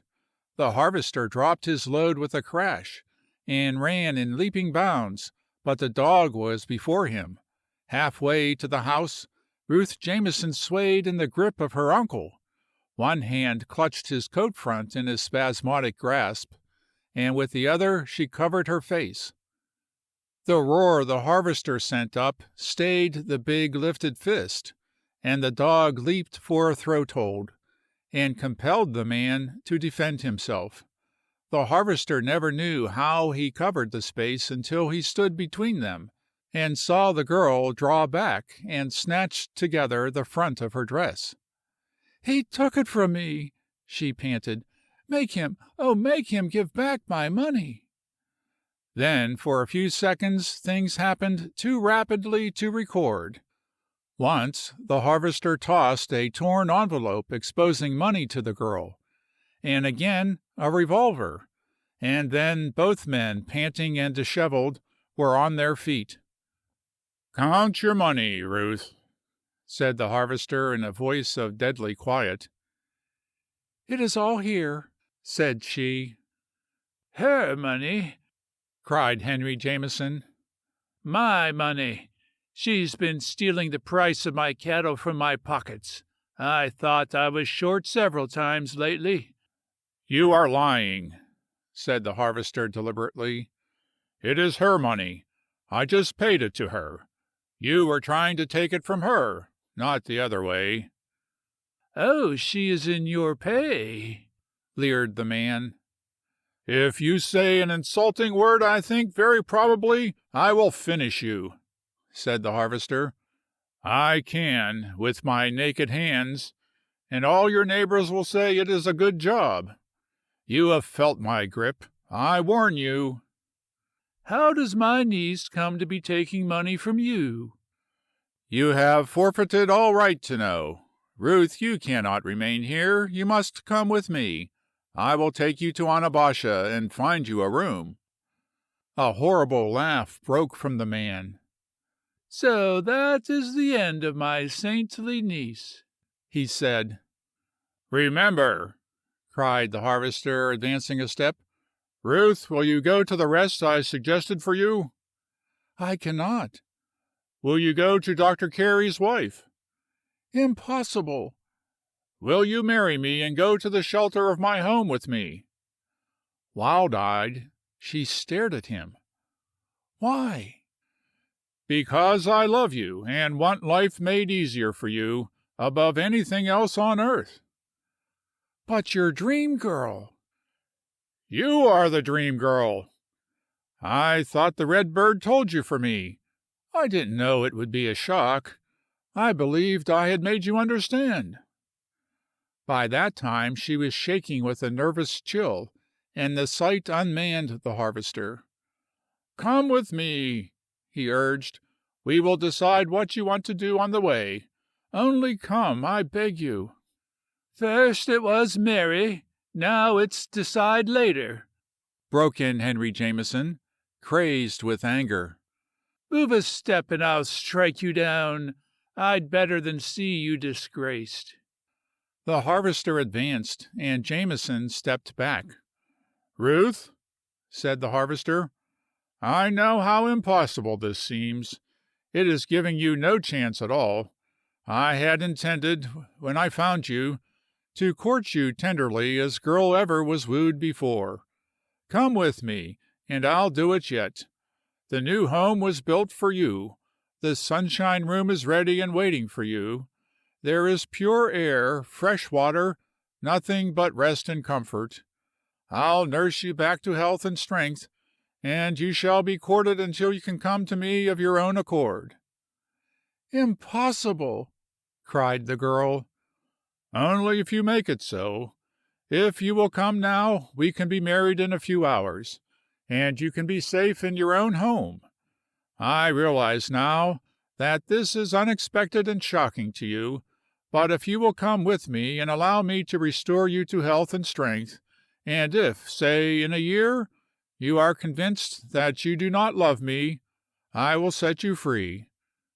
If you will come, I swear to you that you shall be my wife first, and my honored guest afterward, until such time as you either tell me you love me, or that you never can. Will you come on those terms, Ruth?" "I cannot." "It will end fear, uncertainty, and work until you are strong and well. It will give you home, rest, and love. That you will find is worth your consideration. I will keep my word. Of that you may be sure." "No," she cried. "No, but take back this money. Keep it until I tell you to whom to pay it." She started toward him, holding out the envelope. Henry Jameson, with a dreadful oath, sprang for it, his contorted face a drawn snarl. The harvester caught him in air and sent him reeling. He snatched the revolver from the girl and put the money in his pocket. "Ruth, I can't leave you here," he said. "Oh, my dream girl, are you afraid of me yet? Won't you trust me? Won't you come?" "No." "You are right about that, my lady. You will come back to the house, that's what you'll do," said Henry Jameson, starting toward her. No! cried the girl, retreating. Oh, heaven help me! What am I to do? "Ruth, you must come with me," said the harvester. "I don't dare leave you here." She stood between them and gave Henry Jameson one long, searching look. Then she turned to the harvester. "I am far less afraid of you. I will accept your offer," she said. "Thank you," said the harvester. "I will keep my word, and you shall have no regrets. Is there anything here you wish to take with you?" "I want a little trunk of my mother's. It contains some things of hers." "Will you show me where it is?" She started toward the house. He followed, and Henry Jameson fell in line. The harvester turned on him. "You remain where you are," he said. "I will take nothing but the trunk. I know what you are thinking, but you will not get your gun just now. I will return this revolver tomorrow." "And the first thing I do with it will be to use it on you," said Henry Jameson. "I'll report that threat to the police, so that they can see you properly hanged if you do," retorted the harvester as he followed the girl. "Where is his gun?" he asked as he overtook her. When he reached the house he told her to watch the door. He went inside, broke the lock from the gun in a corner, found the trunk, and swinging it to his shoulder, passed Henry Jameson and went back through the woods. The harvester set the trunk in the wagon, helped the girl in, and returned for the load he had dropped at her call. Then he took the lines and started for Onabasha. End of section 12.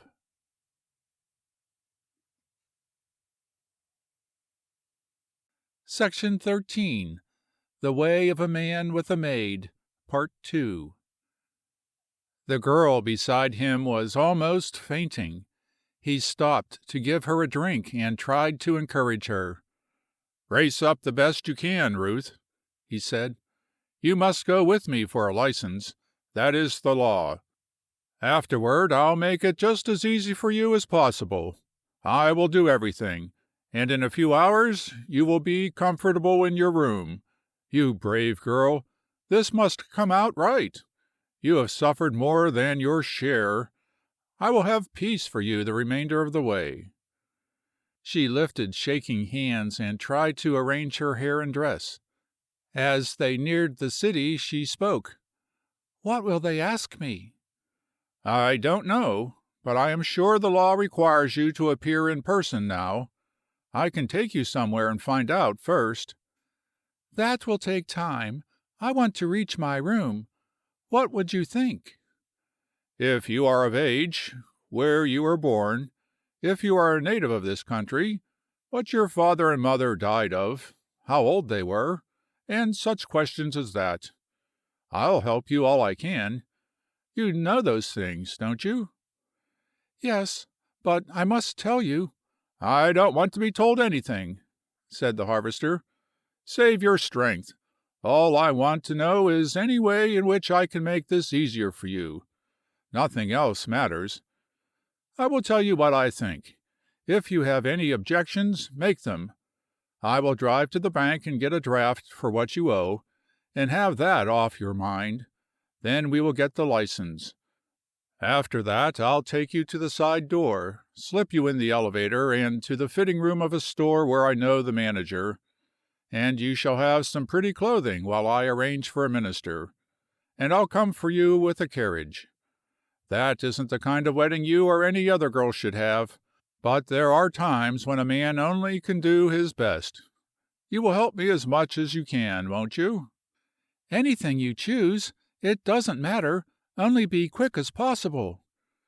"There are a few details to which I must attend," said the harvester, "and the time will go faster trying on dresses than waiting alone.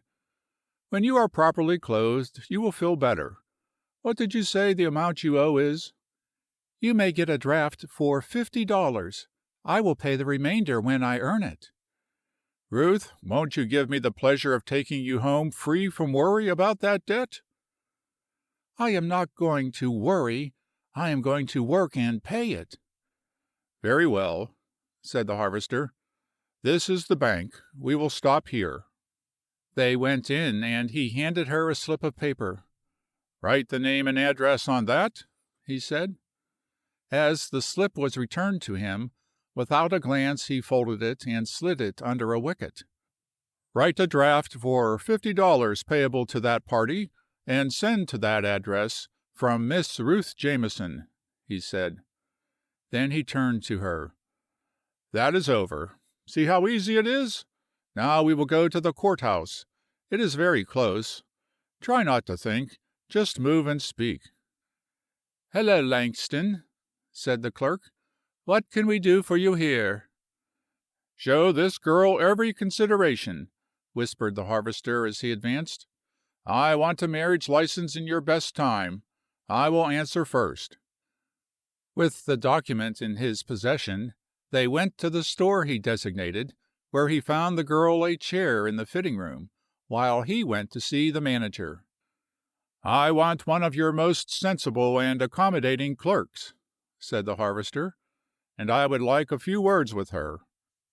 When she was presented, he scrutinized her carefully and decided she would do. I have many thanks and something more substantial for a woman who will help me to carry through a slightly unusual project with sympathy and ability, he said, and the manager has selected you. Are you willing? If I can, said the clerk. She has put up your other orders, interposed the manager. Were they satisfactory? I don't know, said the harvester. They have not reached the one for whom they were intended. What I want you to do, he said to the clerk, is to go to the fitting room and dress the girl you find there for her wedding. She had other plans, but death disarranged them, and she has only an hour in which to meet the event most girls love to linger over for months. She has been ill, and is worn with watching, but sometime she may look back to her wedding day with joy, and if only you would help me to make the best of it for her, I would be, as I said, under more obligations than I can express. I will do anything, said the clerk. Very well, said the harvester. She has come from the country entirely unprepared. She is delicate and refined. Save her all the embarrassment you can. Dress her beautifully in white. Keep a memorandum slip of what you spend for my account. What is the limit? Asked the clerk. There is none, said the harvester. Put the prettiest things on her you have in the right sizes, and if you are a woman with a heart, be gentle. Is she ready? Inquired the manager at the door an hour later. I am, said the girl, stepping through. The astounded harvester stood and stared, utterly oblivious of the curious people. Hear, hear, hear. Suddenly he whistled it, in the red bird's most entreating tones. The girl laughed, and the color in her face deepened. Let us go, she said. But what about you? Asked the manager of the harvester. Thunder! Cried the man, aghast.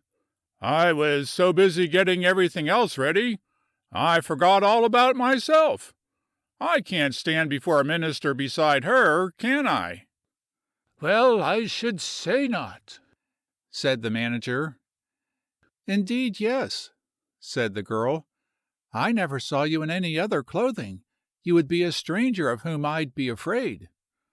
That settles it, said the harvester calmly. Thank all of you more than words can express. I will come in the first of the week and tell you how we get along.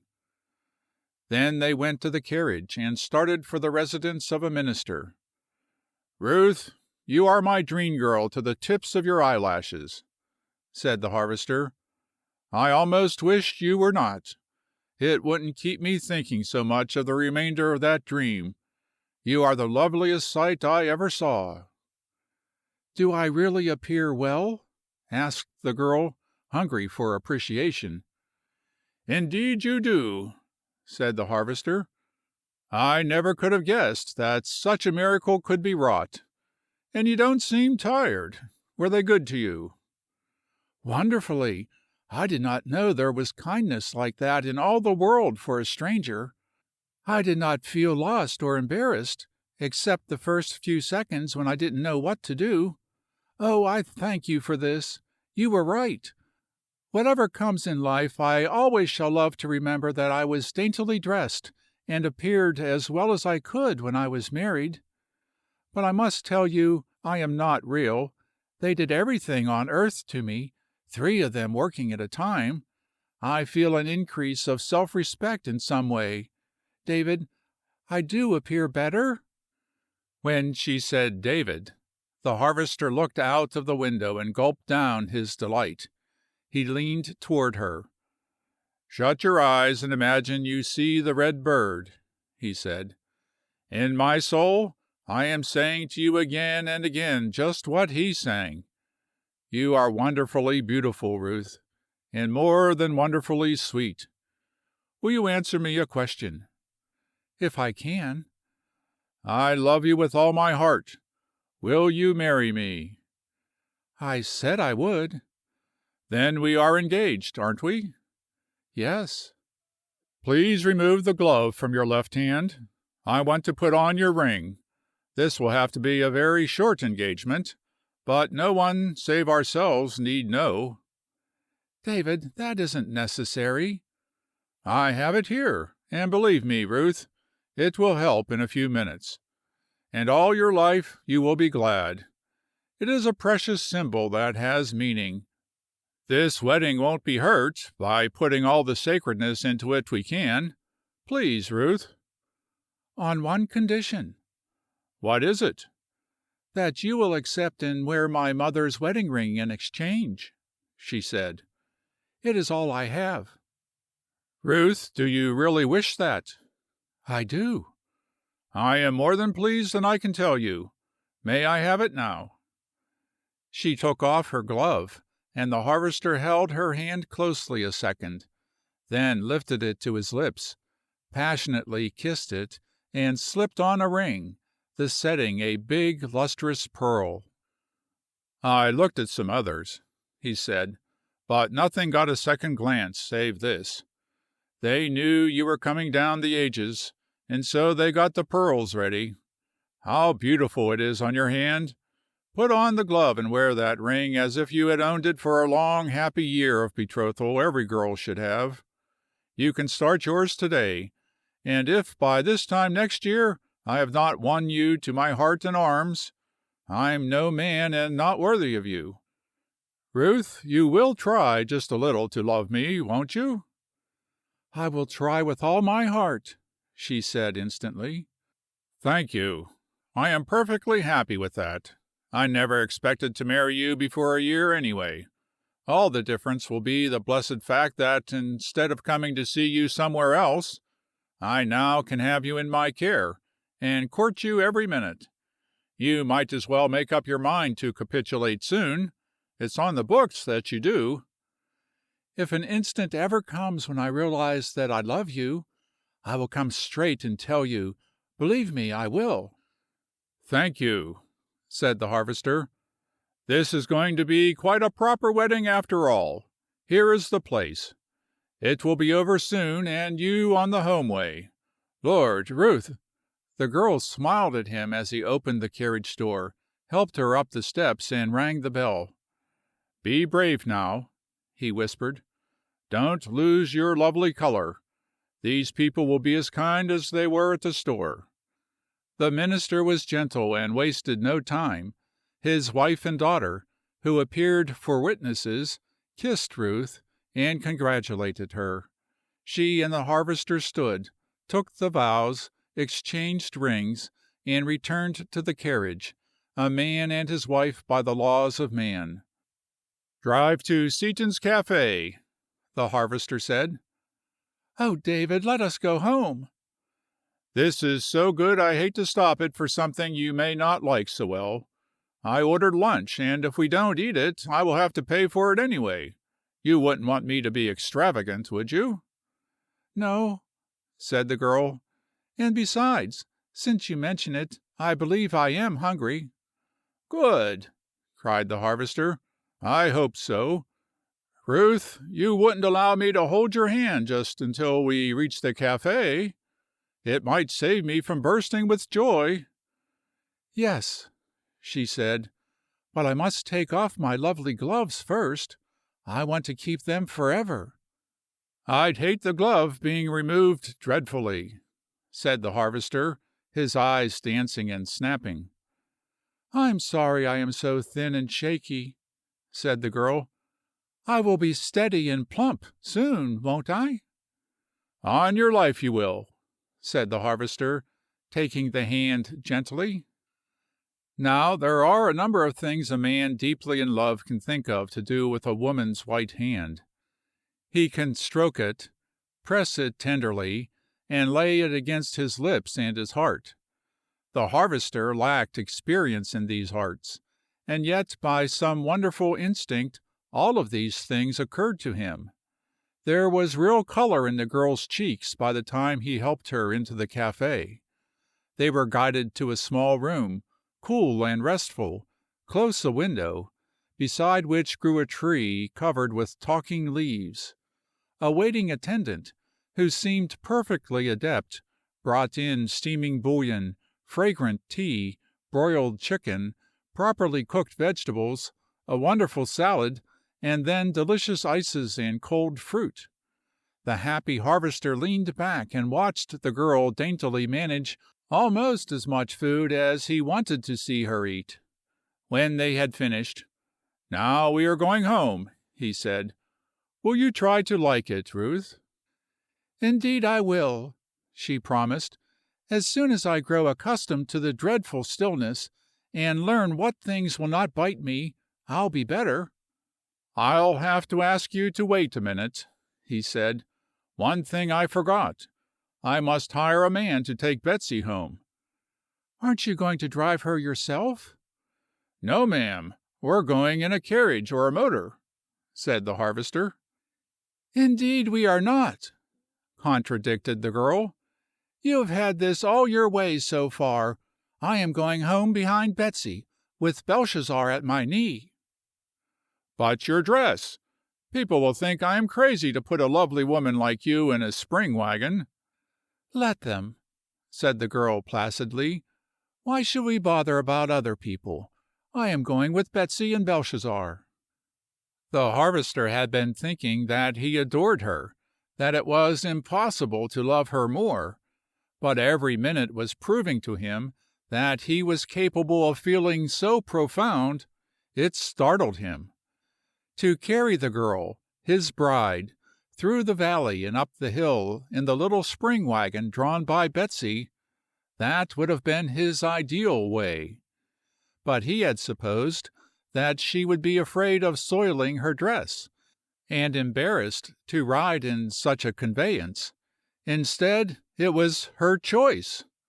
Yes, he could love her more. Hourly, she was proving that. "Come this way a few steps," he said. "Betsy is here." The girl laid her face against the nose of the faithful old animal and stroked her head and neck. Then she held her skirts, and the harvester helped her into the wagon. She took the seat, and the dog went wild with joy. "Come on, Belle," she softly commanded. The dog hesitated, and looked at the harvester for permission. "You may come here and put your head on my knee," said the girl. "Belshazzar, you lucky dog, you are privileged to sit there and lay your head on the lady's lap," said the harvester, and the dog quivered with joy. Then the man picked up the lines, gave a backward glance to the bed of the wagon, high piled with large bundles, and turned Betsy toward Medicine Woods. Through the crowded streets and toward the country they drove, when a big red car passed. A man called to them, then reversed, and slowly began backing beside the wagon.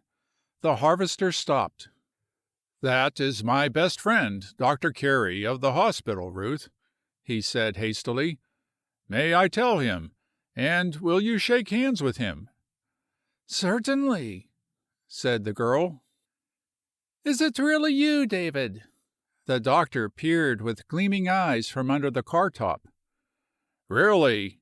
cried the harvester, as a man greets man with a full heart when he is sure of sympathy. "Come, give us your best send-off, Doc. We were married an hour ago. We are headed for Medicine Woods. Dr. Carey, this is Mrs. Langston."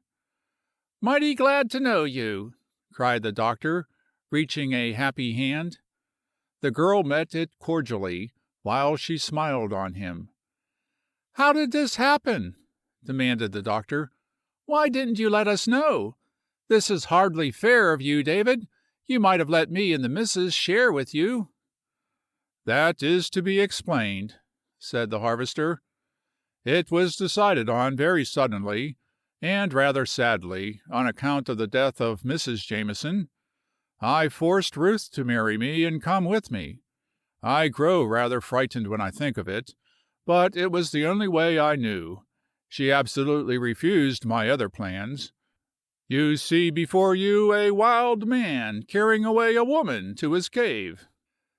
"Don't believe him, doctor," laughed the girl. "If you know him, you will understand that to offer all he had was like him when he saw my necessity. You will come to see us soon." "I'll come right now," said the doctor. "I'll bring my wife, and arrive by the time you do." "Oh, no, you won't," said the harvester. "Do you observe the bed of this wagon? This happened all unbeknownst to us. We have to set up housekeeping after we reach home. We will notify you when we are ready for visitors. Just you subside and wait until you are sent for." "Why, David!" cried the astonished girl. "That's the law," said the harvester tersely. "Good-bye, Doc. We'll be ready for you in a day or two." He leaned down and held out his hand. The grip that caught it said all any words could convey, and then Betsy started up the hill. End of section 13.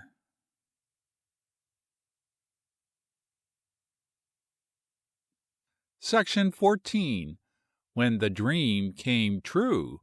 Part 1. At first the road lay between fertile farms dotted with shocked wheat, covered with undulant seas of ripening oats, and forests of growing corn. The larks were trailing melody above the shorn and growing fields.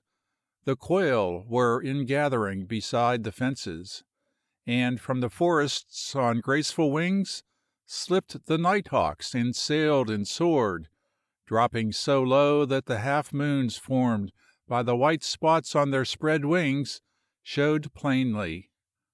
"Why is this country so different from the other side of the city?" asked the girl. "It is older," replied the harvester, "and it lies higher. This was settled and well cultivated when that was a swamp. But as a farming proposition, the money is in the lowland like your uncle's. The crops raised there are enormous compared with the yield of these fields." "I see," said she. "But this is much better to look at, and the air is different. It lacks a soggy, depressing quality." "I don't allow any air to surpass that of Medicine Woods," said the harvester, "by a special arrangement with the powers that be." Then they dipped into a little depression and arose to cross the railroad, and then followed a longer valley that was ragged and unkempt compared with the road between the cultivated fields. The harvester was busy trying to plan what to do first, and how to do it most effectively, and working his brain to think if he had everything the girl would require for her comfort. So he drove silently through the deepening shadows. She shuddered and awoke him suddenly. He glanced at her from the corner of his eye. Her thoughts had gone on a journey also, and the way had been rough, for her face wore a strained appearance. The hands lying bare in her lap were tightly gripped, so that the nails and knuckles appeared blue. The harvester hastily cast around, seeking for the cause of the transformation. A few minutes ago she had seemed at ease and comfortable. Now she was close, open panic. Nothing had been said that would disturb her. With brain alert, he searched for the reason. Then it began to come to him. The unaccustomed silence and depression of the country might have been the beginning. Coming from the city and crowds of people to the gloomy valley with a man almost a stranger, going she knew not where, to conditions she knew not what, with the experiences of the day vivid before her. The Black Valley Road was not prepossessing, with its border of green pools, through which grew swamp bushes and straggling vines. The harvester looked carefully at the road, and ceased to marvel at the girl, but he disliked to let her know he understood. So he gave one last glance at those gripped hands, and casually held out the lines. "Will you take these just a second?" he asked. "Don't let them touch your dress. We must not lose of our load, because it's mostly things that will make you comfortable." He arose, and turning, pretended to see that everything was all right. Then he resumed his seat and drove on. "I am a little ashamed of this stretch through here," he said apologetically. "I could have managed to have it cleared and in better shape long ago, but in a way it yields a snug profit, and so far I've preferred the money. The land is not mine, but I could grub out this growth entirely, instead of taking only what I need." "Is there stuff here you use?" the girl aroused herself to ask, and the harvester saw the look of relief that crossed her face at the sound of his voice. "Well, I should say yes," he laughed. "Those bushes, numerous everywhere, with the hanging yellow-green balls, those, in bark and root, go into fever medicines. They are not so much used now, but sometimes I have a call, and when I do I pass the beds on our land, and come down here and get what is needed. That bush," he indicated with the whip, "blooms exquisitely in the spring. It is a relative of flowering dogwood, and the one of its many names I like best is silky cornel. Isn't that pretty?" "Yes," she said, "it is beautiful." "I've planted some for you in a hedge along the driveway, so next spring you can gather all you want. I think you'll like the odor.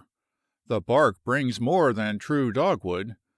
If I get a call from some house that uses it, I save mine and come down here. Around the edge are hop trees, and I realize something from them, and also the false and true bittersweet that run riot here. Both of them have pretty leaves, while the berries of the true hang all winter, and the color is gorgeous. I've set your hedge closely with them. When it has grown a few months, it's going to furnish flowers in the spring, a million different, wonderful leaves and berries in the summer, many fruits the birds love in the fall, and bright berries, queer seed pods, and nuts all winter." "You planted it for me?" "Yes. I think it will be beautiful in a season or two. It isn't so bad now. I hope it will call myriads of birds to keep you company. When you cross this stretch of road hereafter, don't see fetid waters and straggling bushes and vines. Just say to yourself, 'This helps to fill orders.'" "I am perfectly tolerant of it now," she said. "You make everything different. I will come with you and help collect the roots and barks you want. Which bush did you say relieved the poor souls scorching with fever?" The harvester drew on the lines. Betsy swerved to the edge of the road, and he leaned and broke a branch. "This one," he answered. "Button bush, because those balls resemble round buttons. Aren't they peculiar? See how waxy and gracefully cut and set the leaves are? Go on, Betsy, get us home before night. We appear our best early in the morning, when the sun tops Medicine Woods and begins to light us up, and in the evening, just when she drops behind Onabasha back there, and strikes us with a few level rays. Will you take the lines until I open this gate?" She laid the twig in her lap on the white gloves, and took the lines. As the gate swung wide, Betsy walked through and stopped at the usual place. "Now, my girl," said the harvester, "cross yourself, lean back, and take your ease. This side that gate, you are home. From here on belongs to us." "To you, you mean?" said the girl. "To us, I mean," declared the harvester.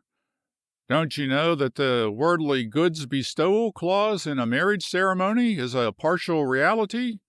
It doesn't give you all my worldly goods, but it gives you 1/3. Which will you take, the hill, lake, marsh, or a part of all of them?" "Oh, is there water?"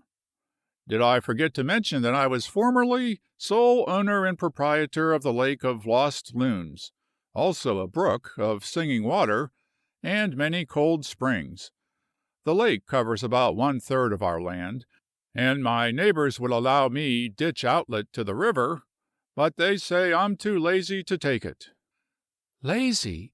Do they mean drain your lake into the river?" "They do," said the harvester, "and make the bed into a cornfield." "But you wouldn't?" She turned to him with confidence. "I haven't so far, but of course when you see it, if you would prefer it in a corn. Let's play a game. Turn your head in this direction," he indicated with the whip. "Close your eyes and open them when I say ready." "All right." "Now," said the harvester. "Oh!" cried the girl. "Stop! Please stop!" They were at the foot of a small levee that ran to the bridge crossing Singing Water. On the left lay the valley through which the stream swept from its hurried rush down the hill, a marshy thicket of vines, shrubs, and bushes, the banks impassable with water growth. Everywhere flamed foxfire and cardinal flower. Thousands of wild tiger lilies lifted gorgeous orange-red trumpets, beside pearl-white turtlehead and moon daisies, while all the creek bank was a coral line with the first opening bloom of big pink mallows. Rank jewel flower poured gold from dainty cornucopias, and lavender beard tongue offered honey to a million bumbling bees. Water smartweed spread a glowing pink background, and twining amber daughter topped the marsh in a lacy mist with its delicate white bloom. Straight before them a white sanded road climbed to the bridge and up a gentle hill between the young hedge of small trees and bushes, where again flowers and bright colors rioted and led to the cabin yet invisible. On the right, the hill, crowned with gigantic forest trees, sloped to the lake. Midway the building stood, and from it, among scattering trees all the way to the water's edge, were immense beds of vivid color. Like a scarf of gold flung across the face of earth waved the misty saffron, and beside the road running down the hill, in a sunny open space, arose tree-like specimens of thrifty magenta pokeberry. Down the hill crept the masses of color, changing from dry soil to water growth. High around the blue-green surface of the lake waved lacy heads of wild rice, lower cattails, bulrushes, and marsh grasses. Arrowhead lilies lifted spines of pearly bloom, while yellow water lilies and blue water hyacinths intermingled. Here and there grew a pink stretch of water smartweed and the dangling gold of jewel flower. Over the water, bordering the edge, starry faces of white pond lilies floated. Blue flags waved graceful leaves, willows grew in clumps, and vines clambered everywhere. Among the growth of the lake shore, duck, coot, and grebe voices commingled in the last chattering, hastening splash of securing supper before bedtime. Crying killdeers crossed the water, and overhead the nighthawks massed in circling companies. Betsy climbed the hill, and at every step the girl cried, "Slower! Please go slower!" With wide eyes she stared around her. "Why didn't you tell me it would be like this?" she demanded in awed tones. "Have I had opportunity to describe much of anything?" asked the harvester. "Besides, I was born and reared here, and while it has been a garden of bloom for the past 6 years only, it always has been a picture. But one forgets to say much about a sight seen every day, and that requires the work this does." "That white mist down there, what is it?" she marveled. "Pearls grown by the Almighty," answered the harvester. "Flowers that I hope you will love. They are like you, tall and slender, graceful, pearl white and pearl pure. Those are the arrowhead lilies." "And the wonderful purplish red there on the bank. Oh, I could kneel and pray before color like that." "Pokeberry," said the harvester. "Roots bring 5 cents a pound. Good blood purifier." "Man!" cried the girl. "How can you? I'm not going to ask what another color is. I'll just worship what I like in silence." "Will you forgive me if I tell you what a woman whose judgment I respect says about that color?" "Perhaps." "She says, 'God proves that he loves it best of all the tints in his workshop by using it first and most sparingly.' Now are you going to punish me by keeping silent?" "I couldn't if I tried." Just then they came upon the bridge crossing Singing Water, and there was a long view of its border, rippling bed and marshy banks, while on the other hand the lake resembled a richly encrusted sapphire. "Is the house close?" "Just a few rods at the turn of the drive." "Please help me down. I want to remain here a while. I don't care what else there is to see. Nothing can equal this. I wish I could bring down a bed and sleep here. I'd like to have a table, and draw and paint. I understand now what you mean about the designs you mentioned.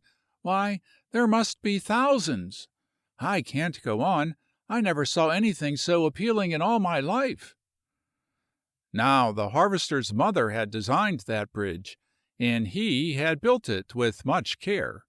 From bark-covered railings to solid oak floor and comfortable benches running along the sides, it was intended to be a part of the landscape. "I'll send Belshazzar to the cabin with the wagon," he said, "so you can see better." "But you must not," she cried. "I can't walk. I wouldn't soil these beautiful shoes for anything." "Why don't you change them?" inquired the harvester. "I am afraid I forgot everything I had," said the girl. "There are shoes somewhere in this load. I thought of them in getting other things for you, but I had no idea as to size, and so I told that clerk today when she got your measure to put in every kind you'd need." "You are horribly extravagant," she said. "But if you have them here, perhaps I could use one pair." The harvester mounted the wagon and hunted until he found a large box, and opening it on the bench, he disclosed almost every variety of shoe, walking shoe, and slipper a girl ever owned, as well as sandals and high overshoes. "For pity's sake," cried the girl, "cover that box. You frighten me. You'll never get them paid for. You must take them straight back." "Never take anything back," said the harvester. "Be sure you are right, then go ahead, is my motto.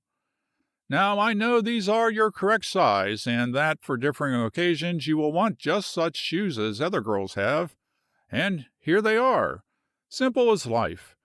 I think these will serve because they are for street wear, yet they are white inside."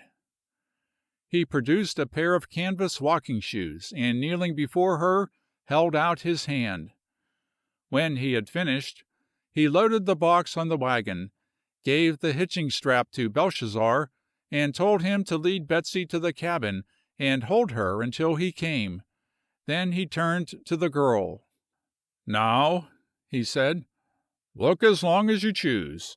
But remember that the law gives you part of this, and your lover, which same am I, gives you the remainder. So you are privileged to come here at any hour as often as you please. If you miss anything this evening, you have all time to come in which to re-examine it." "I'd like to live right here on this bridge," she said. "I wish it had a roof." "Roof it tomorrow," offered the harvester. "Simple matter of a few pillars already cut, joists joined, and some slab shingles left from the cabin. Anything else your ladyship can suggest?" "That you be sensible." "I was born that way," explained the harvester, "and I've cultivated the faculty until I've developed real genius. Talking of sense, there never was a proper marriage in which the man didn't give the woman a present. You seem likely to be more appreciative of this bridge than anything else I have, so right here and now would be the appropriate place to offer you my wedding gift. I didn't have much time, but I couldn't have found anything more suitable if I'd taken a year." He held out a small white velvet case. "Doesn't that look as if it were made for a bride?" he asked. "It does," answered the girl. "But I can't take it. You are not doing right. Marrying as we did, you never can believe that I love you.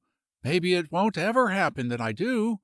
I have no right to accept gifts and expensive clothing from you. In the first place, if the love you ask never comes, there is no possible way in which I can repay you.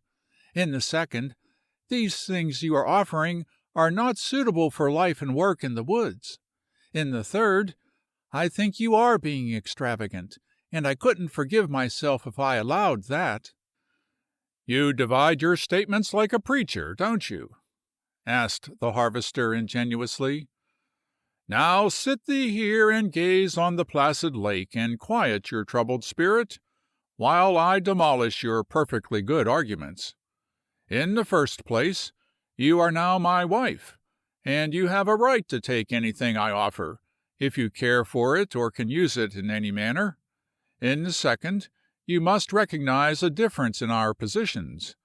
What seems nothing to you means all the world to me, and you are less than human if you deprive me of the joy of expressing feelings I am in honor bound to keep in my heart by these little material offerings. In the third place, I inherited over 600 acres of land and water. Please observe the water. It is now in evidence on your left. All my life I have been taught to be frugal, economical, and to work. All I've earned either has gone back into land, into the bank, or into books, very plain food, and such clothing as you now see me wearing.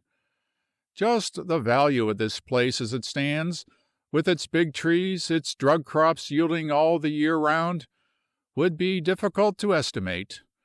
And I don't mind telling you that on the top of that hill there is a gold mine, and it's mine. Ours since 4 o'clock. "A gold mine!" "Acres and acres of wild ginseng, 7 years of age and ready to harvest. Do you remember what your few pounds brought?" "Why, it's worth thousands." "Exactly. For your peace of mind, I might add that all I have done or got is paid for, except what I bought today, and I will write a check for that as soon as the bill is made out. My bank account never will feel it. Truly, Ruth, I am not doing or going to do anything extravagant. I can't afford to give you diamond necklaces, yachts, and trips to Europe, but you can have the contents of this box and a motor boat on the lake, a horse and carriage, and a trip, say to New York, perfectly well. Please take it." "I wish you wouldn't ask me. I would be happier not to." "Yes, but I do ask you. persisted the harvester. "You are not the only one to be considered. I have some rights also, and I'm not so self-effacing that I won't insist upon them. From your standpoint, I am almost a stranger. You have spent no time considering me in near relations, I realize that. You feel as if you were driven here for a refuge, and that is true. I said to Belshazzar one day that I must remember that you had no dream and had spent no time loving me, and I do know how this wedding seems to you, but it's going to mean something different and better soon, please God. I can see your side. Now suppose you take a look at mine. I did have a dream. It was my dream, and beyond the sum of any delight I ever conceived. On the strength of it, I rebuilt my home and remodeled these premises. Then I saw you, and from that day I worked early and late.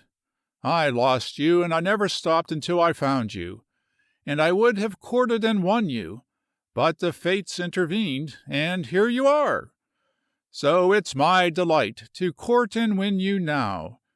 If you knew the difference between having a dream that stirred the least fiber of your being and facing the world in a demand for realization of it, and then finding what you coveted in the palm of your hand, as it were, you would know what is in my heart, and why expression of some kind is necessary to me just now, and why I'll explode if it's denied.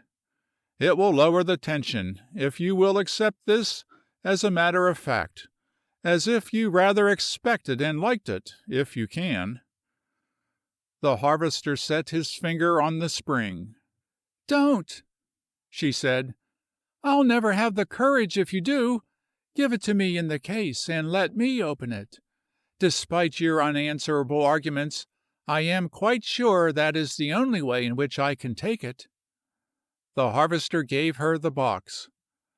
"My wedding gift!" she exclaimed, more to herself than to him. "Why should I be the buffet of all the unkind fates kept in store for a girl my whole life, and then suddenly be offered home, beautiful gifts, and wonderful loving kindness by a stranger?" The harvester ran his fingers through his crisp hair, pulled it into a peak, stepped to the seat, and sitting on the railing, he lifted his elbows, tilted his head, and began a motley outpouring of half-spoken, half-whistled trills and imploring cries. There was enough similarity that the girl instantly recognized the red bird. Out of breath, the harvester dropped to the seat beside her. "And don't you keep forgetting it," he cried. "Now open that box and put on the trinket, because I want to take you to the cabin when the sun falls level on the drive." She opened the case, exposing a thread of gold that appeared too slender for the weight of an exquisite pendant, set with shimmering pearls. "If you will look down there," the harvester pointed over the railing to the arrowhead lilies touched with the fading light, "you will see that they are similar." "They are!" cried the girl. "How lovely! Which is more beautiful, I do not know. And you won't like it if I say I must not." She held the open case toward the harvester. "Possession is 9 points in the law," he quoted. "You have taken it already, and it is in your hands. Now make the gift perfect for me by putting it on and saying nothing more." "My wedding gift," repeated the girl. Slowly she lifted the beautiful ornament and held it in the light. "I'm so glad you just forced me to take it," she said. "Any half-normal girl would be delighted. I do accept it, and what's more, I am going to keep and wear it and my ring at suitable times all my life, in memory of what you have done to be kind to me on this awful day." "Thank you," said the harvester. "That is a flash of the proper spirit. Allow me to put it on you." "No," said the girl, "not yet. After a while, I want to hold it in my hands where I can see it." "Now there is one other thing," said the harvester. "If I had known for any length of time that this day was coming and bringing you, as most men know when a girl is to be given into their care, I could have made it different. As it is, I've done the best I knew. All your after life I hope you will believe this. Just that if you missed anything today that would have made it easier for you or more pleasant, the reason was because of my ignorance of women and the conventions and lack of time. I want you to know and to feel that in my heart those vows I took were real. This is undoubtedly all the marrying I will ever want to do. I am old-fashioned in my ways, and deeply imbued with the spirit of the woods, and that means unending evolution along the same lines. To me, you are my revered and beloved wife, my mate now, and I am sure nothing will make me feel any different. This is the day of my marriage to the only woman I have ever thought of wedding, and to me it is joy unspeakable. With other men, such a day ends differently from the close of this with me. Because I have done and will continue to do the level best I know for you, this oration is the prologue to asking you for one gift to me from you, a wedding gift. I don't want it unless you can bestow it ungrudgingly, and truly want me to have it. If you can, I will have all from this day I hope for at the hands of fate. May I have the gift I ask of you, Ruth?"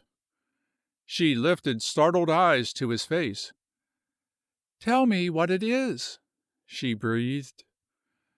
"It may seem much to you," said the harvester. "To me it appears only a gracious act from a wonderful woman, if you will give me freely one real kiss.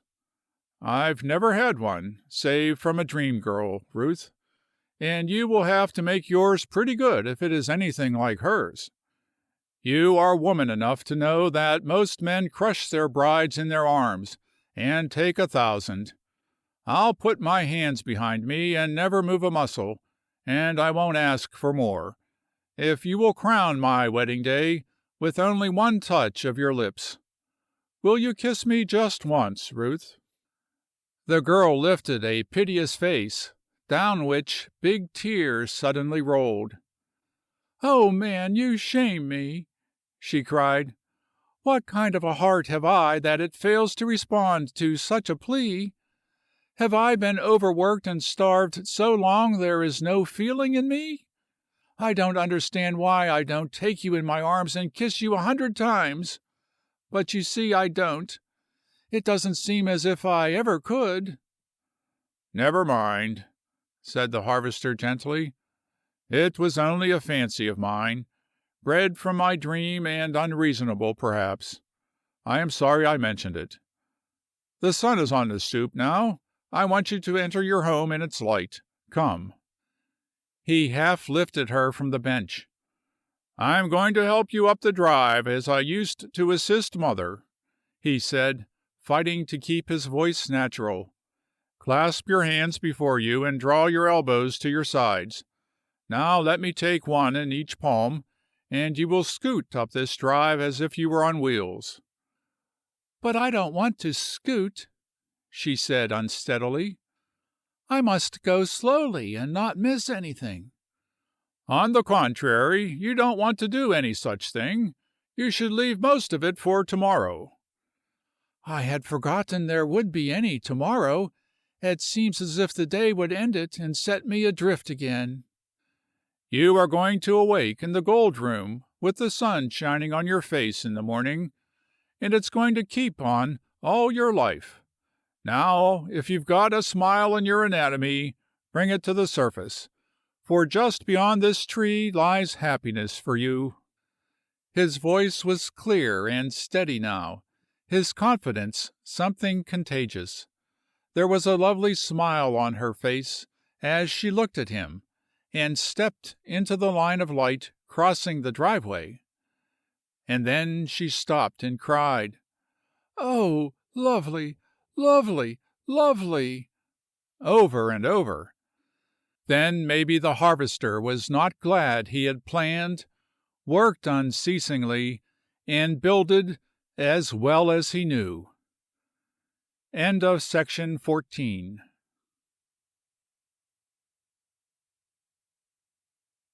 Section 15. When the Dream Came True, Part 2. The cabin of large, peeled, golden oak logs, oiled to preserve them, nestled like a big mushroom on the side of the hill. Above and behind the building, the trees arose in a green setting. The roof was stained to their shades.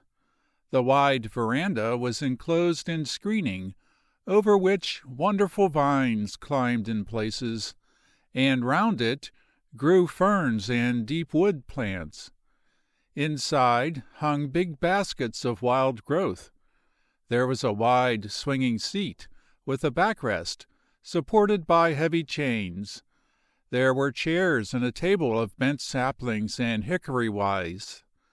2 full stories the building arose, and the western sun warmed it almost to orange yellow, while the graceful vines crept toward the roof. The girl looked at the rapidly rising hedge on each side of her, at the white floor of the drive, and long at the cabin. "You did all this since February?" she asked. "Even to transforming the landscape," answered the harvester.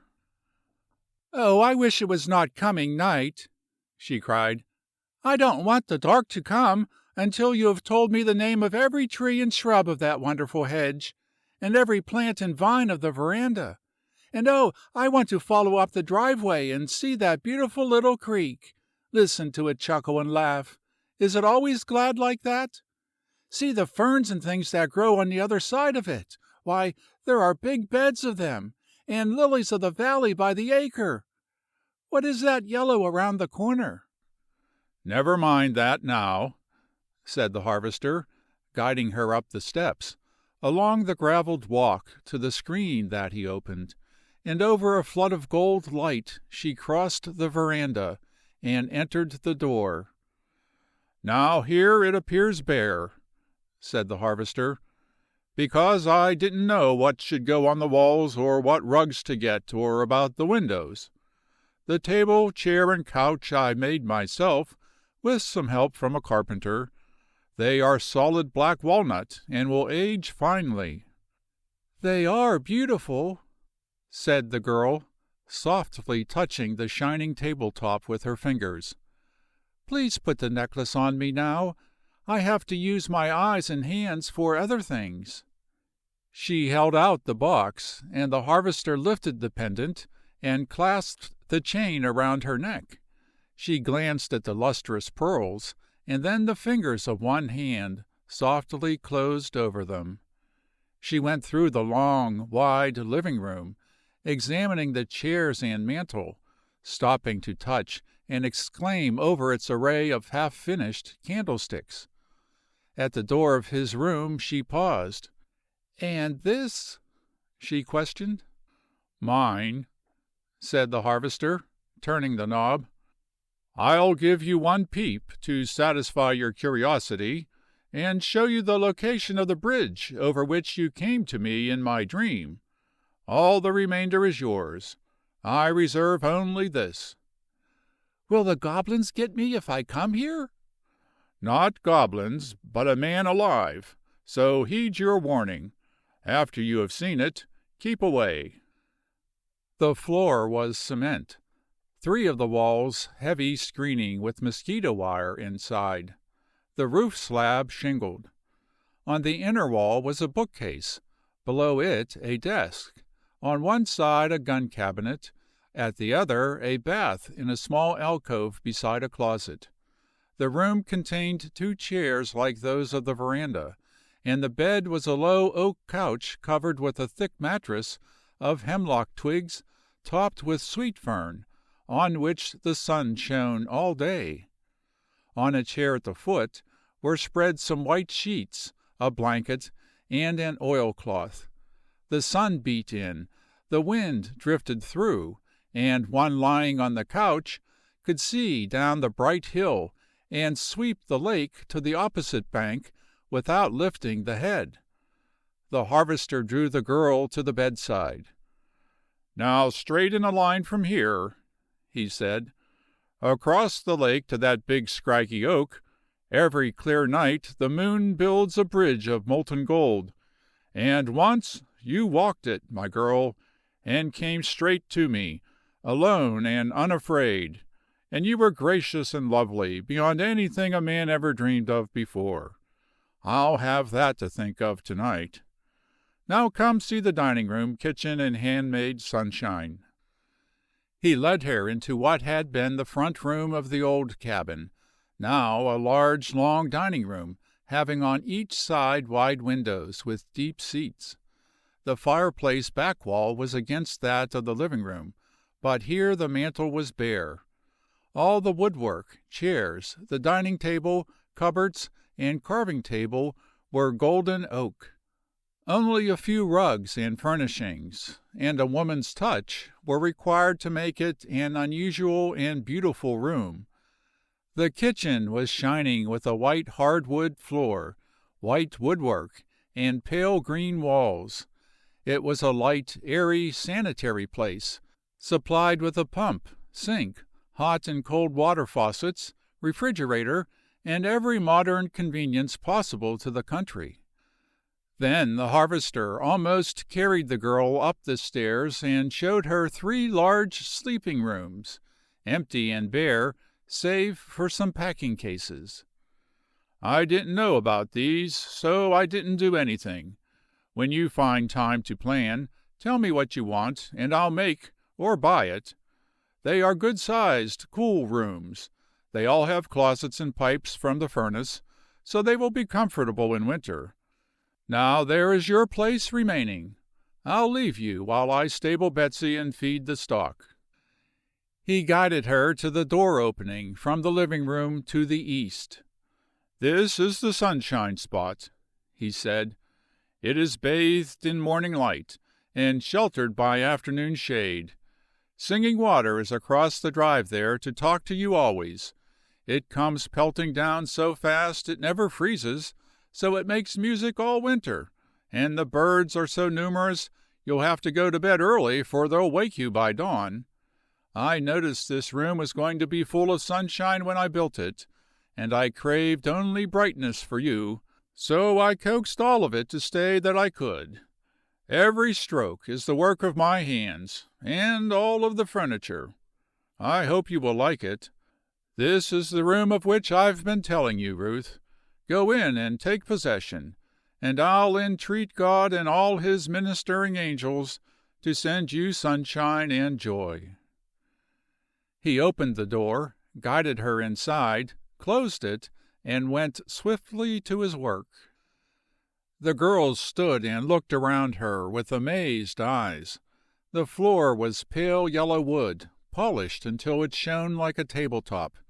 The casings, table, chairs, dressing table, chest of drawers, and bed were solid curly maple. The doors were big polished slabs of it, each containing enough material to veneer all the furniture in the room. The walls were of plaster, tinted yellow, and the windows with yellow shades were curtained in dainty white. She could hear the harvester carrying the load from the wagon to the front porch, the clamor of the barnyard, and, as she went to the north window to see the view, a shining peacock strutted down the walk and went to the harvester's hand for grain, while scores of snow-white doves circled over his head. She stepped on deep rugs of yellow goatskins, and, glancing at the windows on either side, she opened the door. Outside it lay a porch, with a railing but no roof. On each post stood a box filled with yellow woodflowers and trailing vines of pale green. A big tree rising through one corner of the floor supplied the cover. A gate opened to a walk leading to the driveway, and on either side lay a patch of sod, outlined by a deep hedge of bright gold. In it saffron, coneflowers, black-eyed Susans, goldenrod, wild sunflowers, and jewel-flower grew, and some of it, enough to form a yellow line, was already in bloom. Around the porch and down the walk were beds of yellow violets, pixie moss, and every tiny gold flower of the woods. The girl leaned against the tree and looked around her, and then staggered inside and dropped on the couch. "What planning! What work!" she sobbed. "What taste! Why, he's a poet! What wonderful beauty!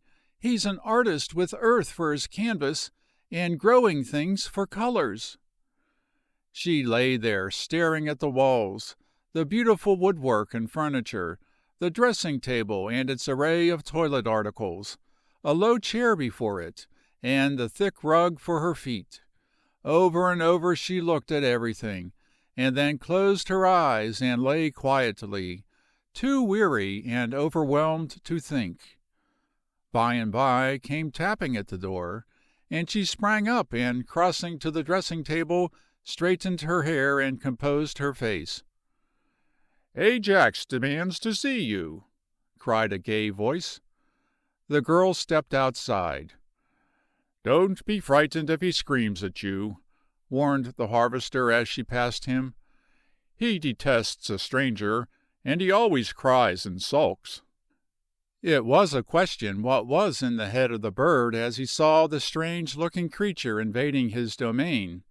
And he did scream, a wild, high, strident wail that delighted the harvester inexpressibly, because it sent the girl headlong into his arms. "Oh, good gracious!" she cried. "Has such a beautiful bird got a noise in it like that?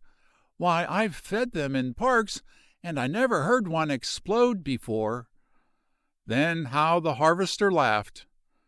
"But you see you are in the woods now, and this is not a park bird. It will be the test of your power to see how soon you can coax him to your hand." "How do I work to win him?" "I'm afraid I can't tell you that," said the harvester. "I had to invent a plan for myself. It required a long time and much petting, and my methods might not avail to you. It will interest you to study that out. But the member of the family it is positively essential that you win to a life and death allegiance is Belshazzar. If you can make him love you, he will protect you at every turn. He will go before you into the forest, and all the crawling, creepy things will get out of his way. He will nose around the flowers you want to gather, and if he growls and the hair on the back of his neck rises, never forget that you must heed that warning. A few times I have not stopped for it, and I always have been sorry. So far as anything animate or uncertain footing is concerned, you are always perfectly safe if you obey him. About touching plants and flowers, you must confine yourself to those you are certain you know, until I can teach you. There are gorgeous and wonderfully attractive things here, but some of them are rank poison. You won't handle plants you don't know, until you learn, Ruth?" "I will not," she promised instantly. She went to the seat under the porch tree, and, leaning against the trunk, she studied the hill, and the rippling course of Singing Water where it turned and curved before the cabin, and started across the vivid little marsh toward the lake. Then she looked at the harvester. He seated himself on the low railing and smiled at her. "You are very tired?" he asked. "No," she said. "You are right about the air being better up here. It is stimulating instead of depressing." "So far as pure air, location, and water are concerned," said the harvester, "I consider this place ideal. The lake is large enough to cool the air and raise sufficient moisture to dampen it, and too small to make it really cold and disagreeable. The slope of the hill gives perfect drainage. The heaviest rains do not wet the earth for more than 3 hours. North, south, and west breezes sweep the cool air from the water to the cabin in summer. The same sun warms us here on the winter hillside. My violets, spring beauties, anemones, and Dutchman's breeches here are always 2 weeks ahead of those in the woods. I am not afraid of your not liking the location or the air. As for the cabin, if you don't care for that, it's very simple. I'll transform it into a laboratory and dry house, and build you whatever you want, within my means, over there on the hill just across Singing Water and facing the valley toward Onabasha. That's a perfect location.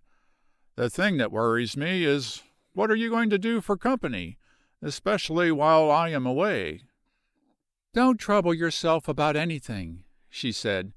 Just say in your heart, she is going to be stronger than she ever has been in her life in this lovely place, and she has more right now than she ever had, or hoped to have. For one thing, I am going to study your books. I never have had time before. While we sewed or embroidered, Mother talked by the hour of the greatest writers of the world, told me what they wrote, and how they expressed themselves, but I got to read very little for myself.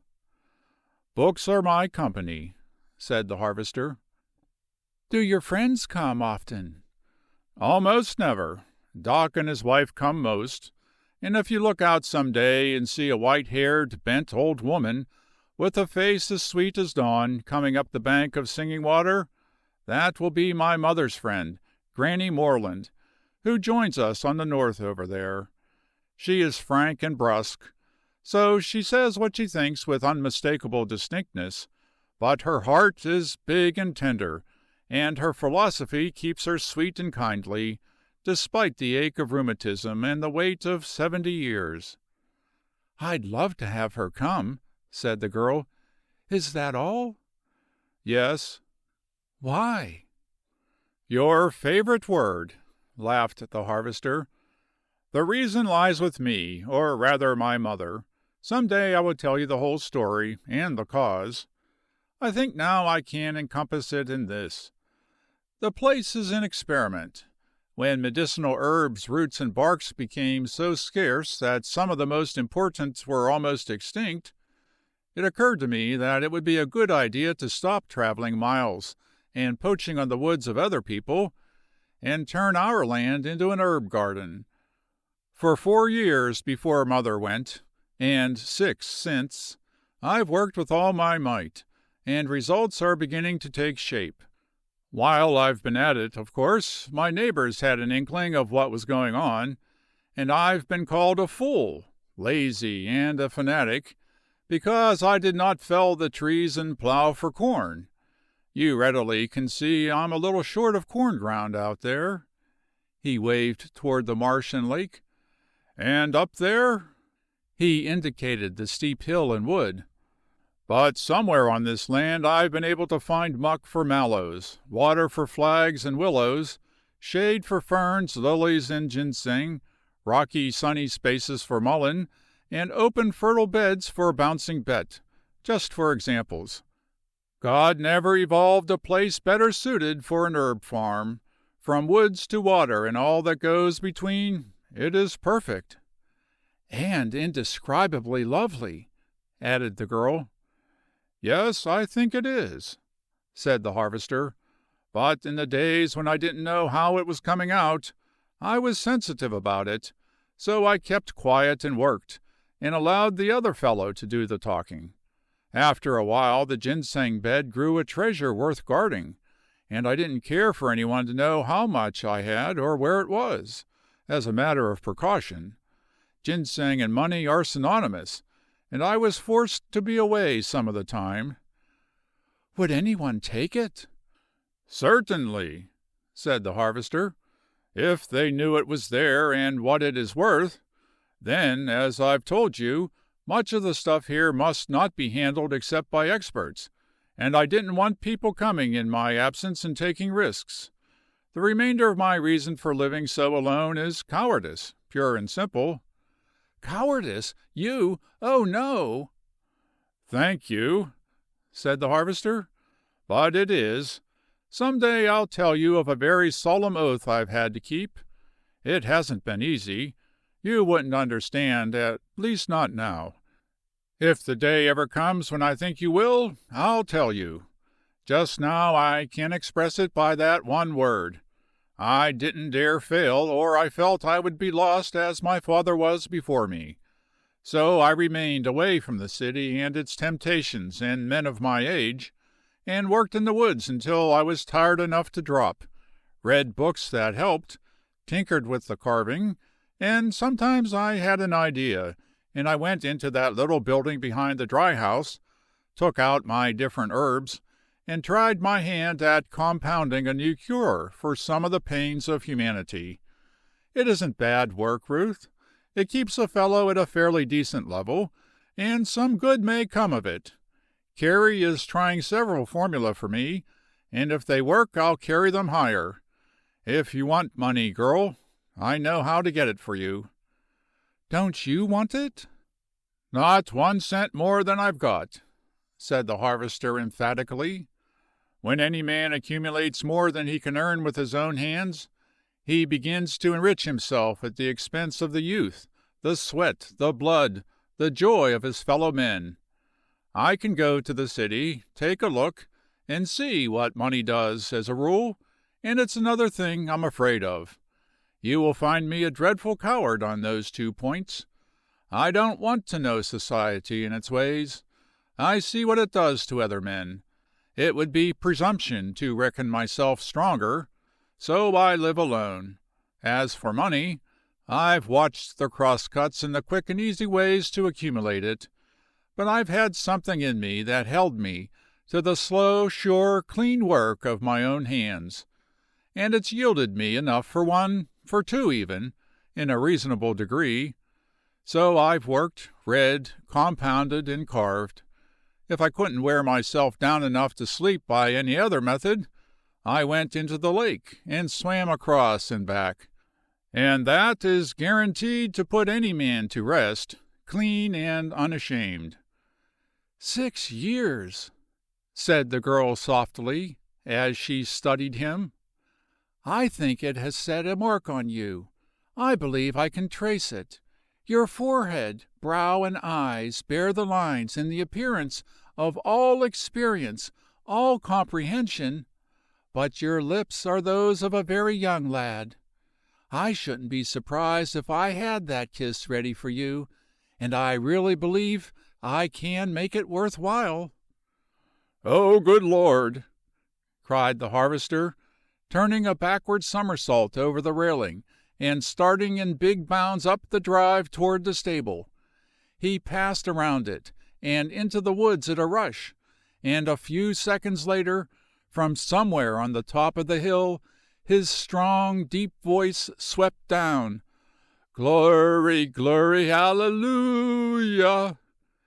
He sang it through at the top of his lungs, that majestic old hymn, but there was no music at all. It was simply a roar. End of section 15.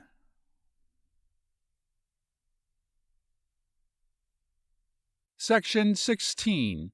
When the Dream Came True. Part 3. By and by the harvester came soberly to the barn and paused to stroke Betsy's nose. "Stop chewing grass and listen to me," he said. "She's here, Betsy. She's in our cabin. She's going to remain. You can stake your oats on that. She's going to be the loveliest and sweetest girl in all the world. And because you're a beast, I'll tell you something a man never could know. Down with your ear, you critter. She's going to kiss me, Betsy, this very night, before I lay me. Her lips meet mine, and maybe you think that won't be glorious.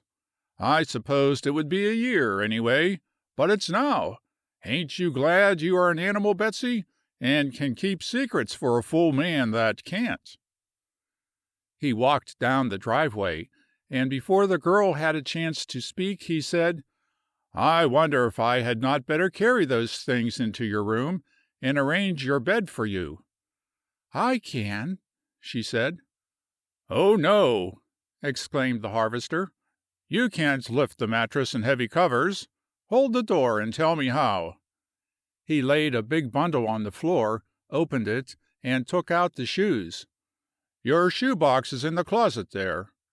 I didn't know what that door was, so I didn't open it. "That is a part of my arrangements for you," said the harvester. "Here is a closet with shelves for your covers and other things. They are bare because I didn't know just what should be put on them.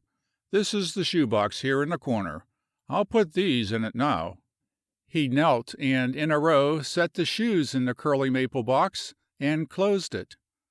"There you are for all kinds of places and varieties of weather. This adjoining is your bathroom. I put in towels, soaps, brushes, and everything I could think of, and there is hot water ready for you, rain water, too." The girl followed and looked into a shining little bathroom, with its white porcelain tub and washbowl, enameled woodwork, dainty green walls, and white curtains and towels. She could see no accessory she knew of that was missing, and there were many things to which she never had been accustomed. The harvester had gone back to the sunshine room, and was kneeling on the floor beside the bundle. He began opening boxes and handing her dresses. "There are skirt, coat, and waist hangers on the hooks," he said. "I only got a few things to start on, because I didn't know what you would like. Instead of being so careful with that dress, why don't you take it off and put on a common one? Then we will have something to eat, and go to the top of the hill and watch the moon bridge the lake." While she hung the dresses and selected the one to wear, he placed the mattress, spread the padding in sheets, and encased the pillow. Then he bent and pressed the springs with his hands. "I think you will find that soft and easy enough for health," he said.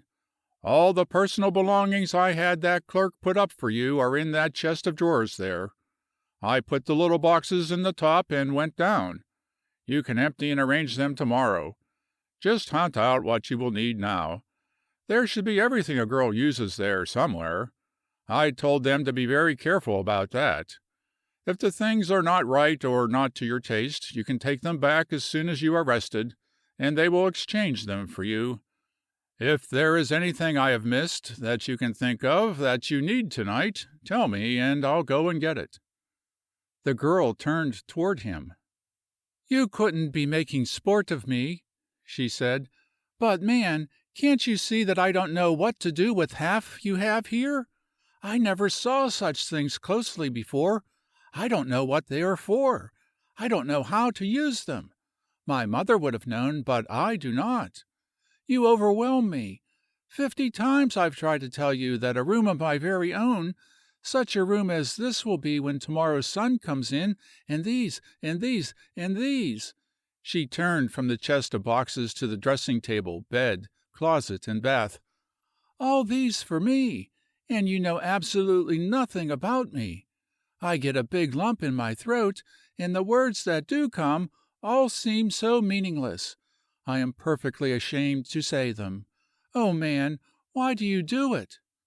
"I thought it was about time to spring another why on me," said the harvester. "Thank God I am now in a position where I can tell you why. I do it because you are the girl of my dream, my mate by every law of heaven and earth. All men build as well as they know when the one woman of the universe lays her spell on them.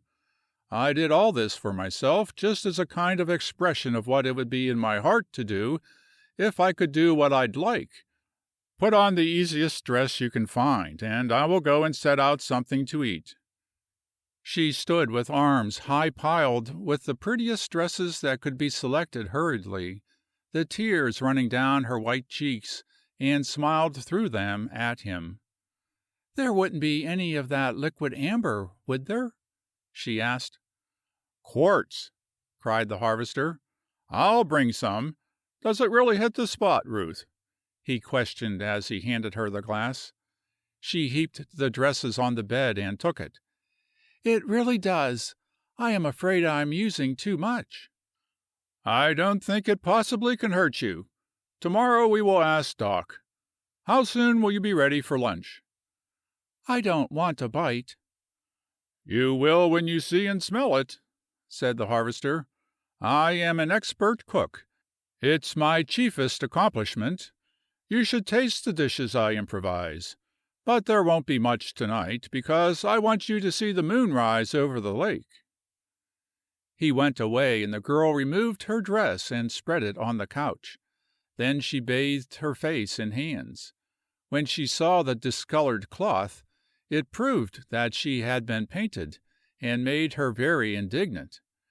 Yet she could not be altogether angry, for that flush of color had saved the harvester from being pitied by his friend. She stood a long time before the mirror, staring at her gaunt, colorless face, and then she went to the dressing table and committed a crime. She found a box of cream and rubbed it on for a foundation. Then she opened some pink powder and carefully dusted her cheeks. "I am utterly ashamed," she said to the image in the mirror. "But he has done so much for me. He is I don't know a word big enough, that I can't bear him to see how ghastly I am, how little worth it. Perhaps the food, better air, and outdoor exercise will give me strength and color soon. Until it does, I'm afraid I'm going to help out all I can with this. It is wonderful how it changes one. I really appear like a girl instead of a bony old woman." Then she looked over the dresses, selected a pretty white princess, slipped it on, and went to the kitchen. But the harvester would not have her there. He seated her at the dining table, beside the window overlooking the lake, lighted a pair of his homemade candles in his finest sticks, and placed before her bread, butter, cold meat, milk, and fruit, and together they ate their first meal in their home. "If I had known," said the harvester. "Granny Moreland is a famous cook. She is a Southern woman, and she can fry chicken and make some especial dishes to surpass anyone I ever knew. She would have been so pleased to come over and get us an all right supper." "I'd much rather have this, and be by ourselves," said the girl. "Well, you can bank on it. I would," agreed the harvester. "For instance, if anyone were here, I might feel restrained about telling you that you are exactly the beautiful, flushed dream girl I have adored for months, and your dress most becoming. You are a picture to blind the eyes of a lonely bachelor, Ruth." "Oh, why did you say that?" wailed the girl. "Now I've got to feel like a sneak, or tell you, and I didn't want you to know." "Don't you ever tell me or anyone else anything you don't want to," said the harvester roundly. "It's nobody's business." "But I must. I can't begin with deception. I was fool enough to think you wouldn't notice. Man, they painted me. I didn't know they were doing it, but when it all washed off, I looked so ghastly I almost frightened myself. I hunted through the boxes they put up for you and found some pink powder." "But don't all the daintiest women powder these days, and consider it indispensable? The clerk said so, and I've noticed it mentioned in the papers. I bought it for you to use." "Yes, just powder, but man, I put on a lot of cold cream first, to stick the powder good and thick. Oh, I wish I hadn't." "Well, since you've told it, is your conscience perfectly at ease? No, you don't. You sit where you are. You are lovely, and if you don't use enough powder to cover the paleness until your color returns, I'll hold you and put it on. I know you feel better when you appear so, that everyone must admire you." "Yes, but I'm a fraud." "You are no such thing," cried the harvester hotly. "There hasn't a woman in 10,000 got any such rope of hair. I have been seeing the papers on the hair question, too. No one will believe it's real. If they think your hair is false when it is natural, they won't be any more fooled when they think your color is real and it isn't. Very soon it will be, and no one need ever know the difference. You go on and fix up your level best. To see yourself appearing well will make you ambitious to become so as soon as possible." "Harvester man," said the girl, gazing at him with wet, luminous eyes, "for the sake of other women, I could wish that all men had an oath to keep and had been reared in the woods." "Here's the place we adjourn to the moon," cried the harvester. "I don't know of anything that can cure a sudden accession of swell head like gazing at the heavens. One finds his place among the atoms naturally and instantaneously with the eyes on the night sky. Should you have a wrap? You should. The mists from the lake are cool. I don't believe there is one among my orders. I forgot that. But upstairs with mother's clothing there are several shawls and shoulder capes. All of them were washed and carefully packed. Would you use one, Ruth?" "Why not give it to me? Wouldn't she like me to wear her things better than to have them lying in mothballs?" The harvester looked at her and shook his head, marveling. "I can't tell how pleased she would be," he said. "Where are her belongings?" asked the girl. "I could use them to help furnish the house, and it wouldn't appear so strange to you." The harvester liked that. "All the washed things are in those boxes upstairs. Also some fine skins I've saved on the chance of wanting them. Her dishes are in the bottom of the china closet there. She was mighty proud of them. The furniture and carpets were so old and abused I burned them. I'll go bring a wrap." He took the candle and climbed the stairs, soon returning with a little white wool shawl and a big pink coverlet. "Got this for her Christmas one time," he said. "She'd never had a white one and she thought it was pretty." He folded it around the girl's shoulders and picked up the coverlet. "You're never going to take that to the woods?" she cried. "Why not?" She took it in her hands to find a corner. "Just as I thought. It's a genuine Peter Hartmann. It's one of the things that money can't buy, or, rather, one that takes a mint of money to own. They are heirlooms. They are not manufactured any more. At the art store where I worked, they'd give you $50 for that. It's not faded or worn a particle. It would be lovely in my room. You mustn't take a treasure like that out of doors." "Ruth, are you in earnest?" demanded the harvester. "I believe there are 6 of them upstairs." "Plutocrat!" cried the girl. "What colors?" "More of this pinkish red, blue, and pale green." "Famous! May I have them to help furnish with tomorrow?" "Certainly. Anything you can find, any way on earth you want it, only in my room. That is taboo, as I told you. What am I going to take tonight?" "Isn't the rug you had in the woods in the wagon yet? Use that."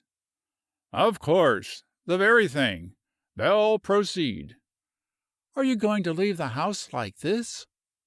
"Why not?" "Suppose someone breaks in?" "Nothing worth carrying away, except what you have on. No one to get in. There's a big swamp back of our woods, marsh in front. We're up here where we can see the drive and bridge. There is nothing possible from any direction. Never locked the cabin in my life, except your room, and that was because it was sacred, not that there was any danger. Clear the way, Belle." "Clear it of what?" "Katydids, hop toads, and other carnivorous animals."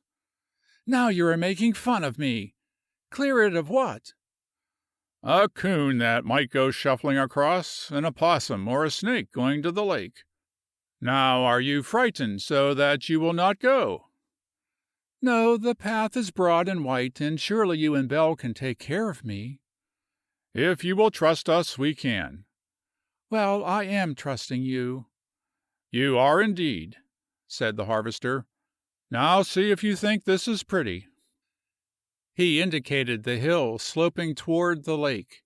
The path wound among massive trees, between whose branches patches of moonlight filtered. Around the lake shore and climbing the hill were thickets of bushes. The water lay shining in the light. A gentle wind ruffled the surface in undulant waves, and on the opposite bank arose the line of big trees. Under a giant oak, widely branching, on the top of the hill, the harvester spread the rug and held one end of it against the tree trunk to protect the girl's dress. Then he sat a little distance away and began to talk. He mingled some sense with a quantity of nonsense, and appreciated every hint of a laugh he heard. The day had been no amusing matter for a girl absolutely alone among strange people and scenes.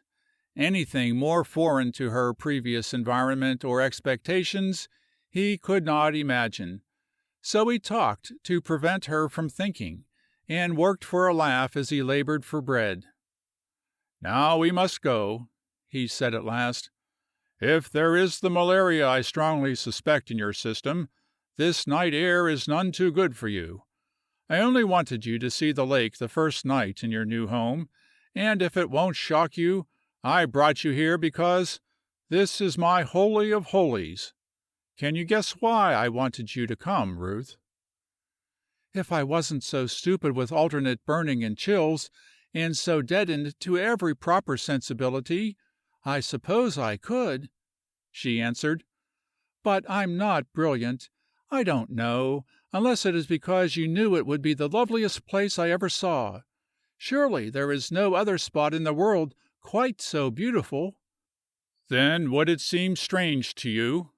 asked the harvester, going to the girl and gently putting his arms around her. "Would it seem strange to you that a woman who once homed here and thought it the prettiest place on earth chose to remain for her eternal sleep rather than to rest in a distant city of stranger dead?" He felt the girl tremble against him. "Where is she?" "Very close," said the harvester. "Under this oak. She used to say that she had a speaking acquaintance with every tree on our land, and of them all she loved this big one the best. She liked to come here in winter and feel the sting of the wind sweeping across the lake, and in summer this was her place to read and think.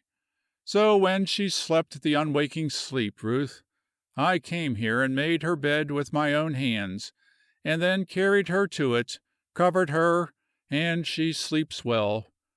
I never have regretted her going. Life did not bring her joy. She was very tired. She used to say that, after her soul had fled, if I would lay her here, perhaps the big roots would reach down and find her, and from her frail frame gather slight nourishment, and then her body would live again in talking leaves that would shelter me in summer and whisper her love in winter. Of all medicine woods, this is the dearest spot to me. Can you love it too, Ruth?" "Oh, I can!" cried the girl. "I do now. Just to see the place and hear that is enough. I wish, oh, to my soul, I wish—" "You wish what?" whispered the harvester gently. "I dare not. I was wild to think of it. I would be ungrateful to ask it." "You would be ungracious if you didn't ask anything that would give me the joy of pleasing you. How long is it going to require for you to learn, Ruth, that to make up for some of the difficulties life has brought you would give me more happiness than anything else could? Tell me now." "No." He gathered her closer. "Ruth, there is no reason why you should be actively unkind to me. What is it you wish?" She struggled from his arms, and stood alone in white moonlight, staring across the lake, along the shore, deep into the perfumed forest, and then at the mound she now could distinguish under the giant tree. Suddenly she went to him, and with both shaking hands gripped his arm. "My mother!" she panted. "Oh, she was a beautiful woman, delicately reared, and her heart was crushed and broken. By the inch she went to a dreadful end I could not avert or allay, and in poverty and grime I fought for a way to save her body from further horror, and it's all so dreadful I thought all feeling in me was dried and still, but I am not quite calloused yet. I suffer it over with every breath. It is never entirely out of my mind. Oh, man, if you would lift her from the horrible place she lies, where briars run riot, and cattle trample, and the unmerciful sun beats. Oh, if only you'd lift her from it, and bring her here! I believe it would take away some of the horror, the shame, and the heartache. I believe I could go to sleep without hearing the voice of her suffering, if I knew she was lying on this hill, under your beautiful tree, close the dear mother you love. Oh, man, would you?" The harvester crushed the girl in his arms, and shuddering sobs shook his big frame and choked his voice. "Ruth, for God's sake, be quiet," he cried. "Why, I'd be glad to. I'll go anywhere you tell me, and bring her, and she shall rest where the lake murmurs, the trees shelter, the winds sing, and earth knows the sun only in long rays of gold light." She stared at him with a strained face. You wouldn't," she breathed. "Ruth, child," said the harvester, "I tell you I'd be happy. Look at my side of this. I'm in search of bands to bind you to me and to this place. Could you tell me a stronger than to have the mother you idolized lie here for her long sleep? Why, girl, you can't know the deep and abiding joy it would give me to bring her. I'd feel I had you almost secure. Where is she, Ruth?" "In that old unkempt cemetery south of Onabasha, where it costs no money to lay away your loved ones." "Close here. Why, I'll go tomorrow. I supposed she was in the city."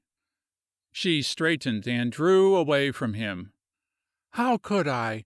I had nothing. I could not have paid even her fare, and brought her here in the cheapest box the decency of man would allow him to make, if her doctor had not given me the money I owe. Now do you understand why I must earn and pay it myself? Save for him, it was charity or her delicate body to horrors. Money never can repay him." "Ruth, the day you came to Onabasha, was she with you?" "In the express car," said the girl. "Where did you go when you left the train shed?"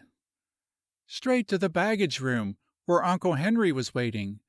Men brought and put her in his wagon, and he drove with me to the place, and other men lowered her, and that was all." "You poor girl," cried the harvester. "This time tomorrow night she shall sleep in luxury under this oak, so help me God. Ruth, can you spare me? May I go at once? I can't rest myself." "You will?" cried the girl. "You will?" She was laughing in the moonlight. "Oh, man, I can't ever tell you." "Don't try," said the harvester. "Call it settled. I will start early in the morning. I know that little cemetery. The man whose land it is on can point me to the spot. She is probably the last one laid there. Come now, Ruth, go to the room I made for you, and sleep deeply and in peace. Will you try to rest?" "Oh, David," she exulted, "only think! Here where it's clean and cool, beside the lake, where leaves fall gently, and I can come and sit close to her and bring flowers, and she never will be alone, for your dear mother is here. Oh, David!" "It is better. I can't thank you enough for thinking of it. Come now, let me help you." He half carried her down the hill. Then he made the cabin a glamour of light by putting candles in the sticks he had carved and placing them everywhere. "There is a lighting plant in the basement," he said, "but I had not expected to use it until winter, and I have no acetylene. Candles were our grandmother's lights, and they are the best anyway. Go bathe your face, Ruth, and wash away all trace of tears. Put on the pink powder, and in a few weeks you will have color to outdo the wildest rose. You must be as gay as you can the remainder of this night." "I will," cried the girl. "I will. Oh, I didn't know a thing on earth could make me happy. I didn't know I really could be glad. Oh, if the ice in my heart would melt, and the wall break down, and the girlhood I've never known would come yet. Oh, David, if it would!" "Before the Lord it shall," vowed the harvester. "It shall come with the fullness of joy right here in Medicine Woods. Think it, believe it, keep it before you, work for it. Happiness is worth while. All of us have a right to it. It shall be yours, and soon." "I will try, I will," promised the girl.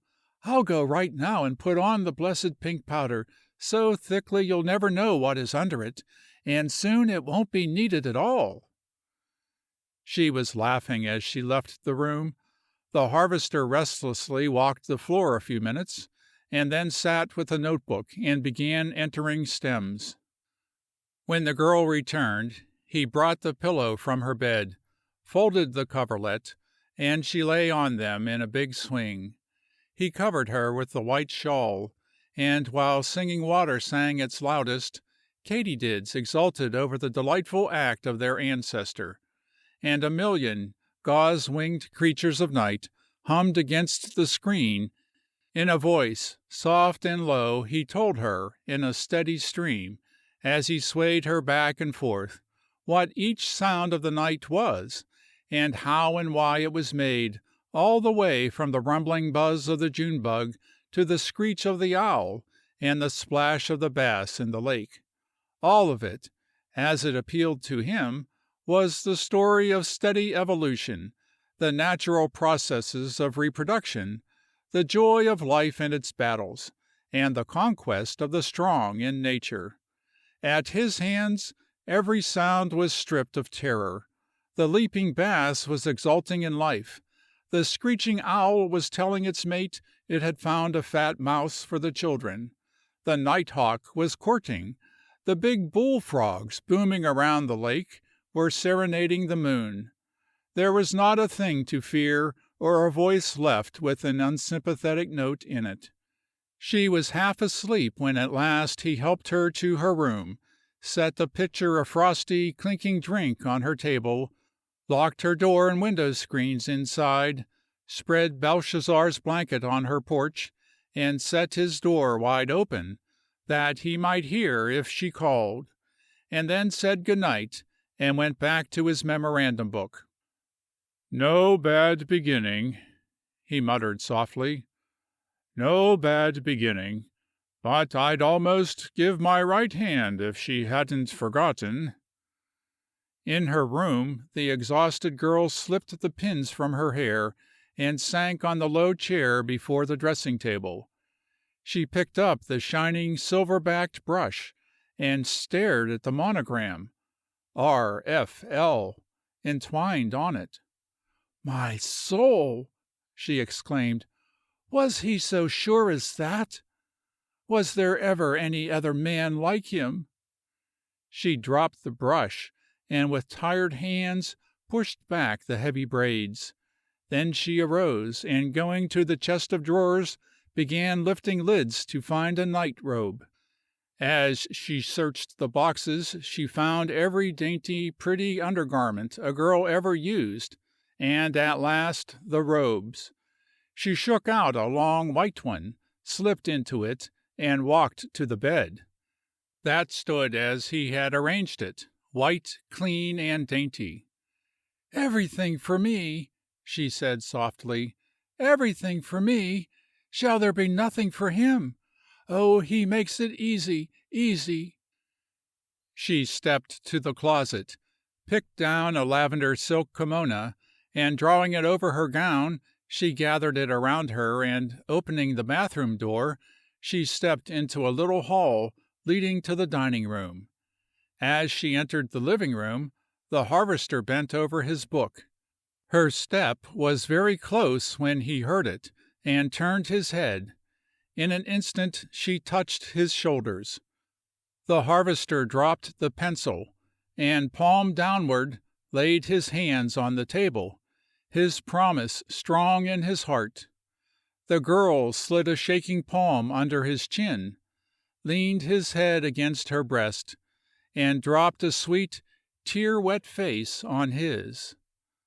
With all the strength of her frail arms, she gripped him a second, and then gave the kiss, into which she tried to put all she could find no words to express. End of section 16.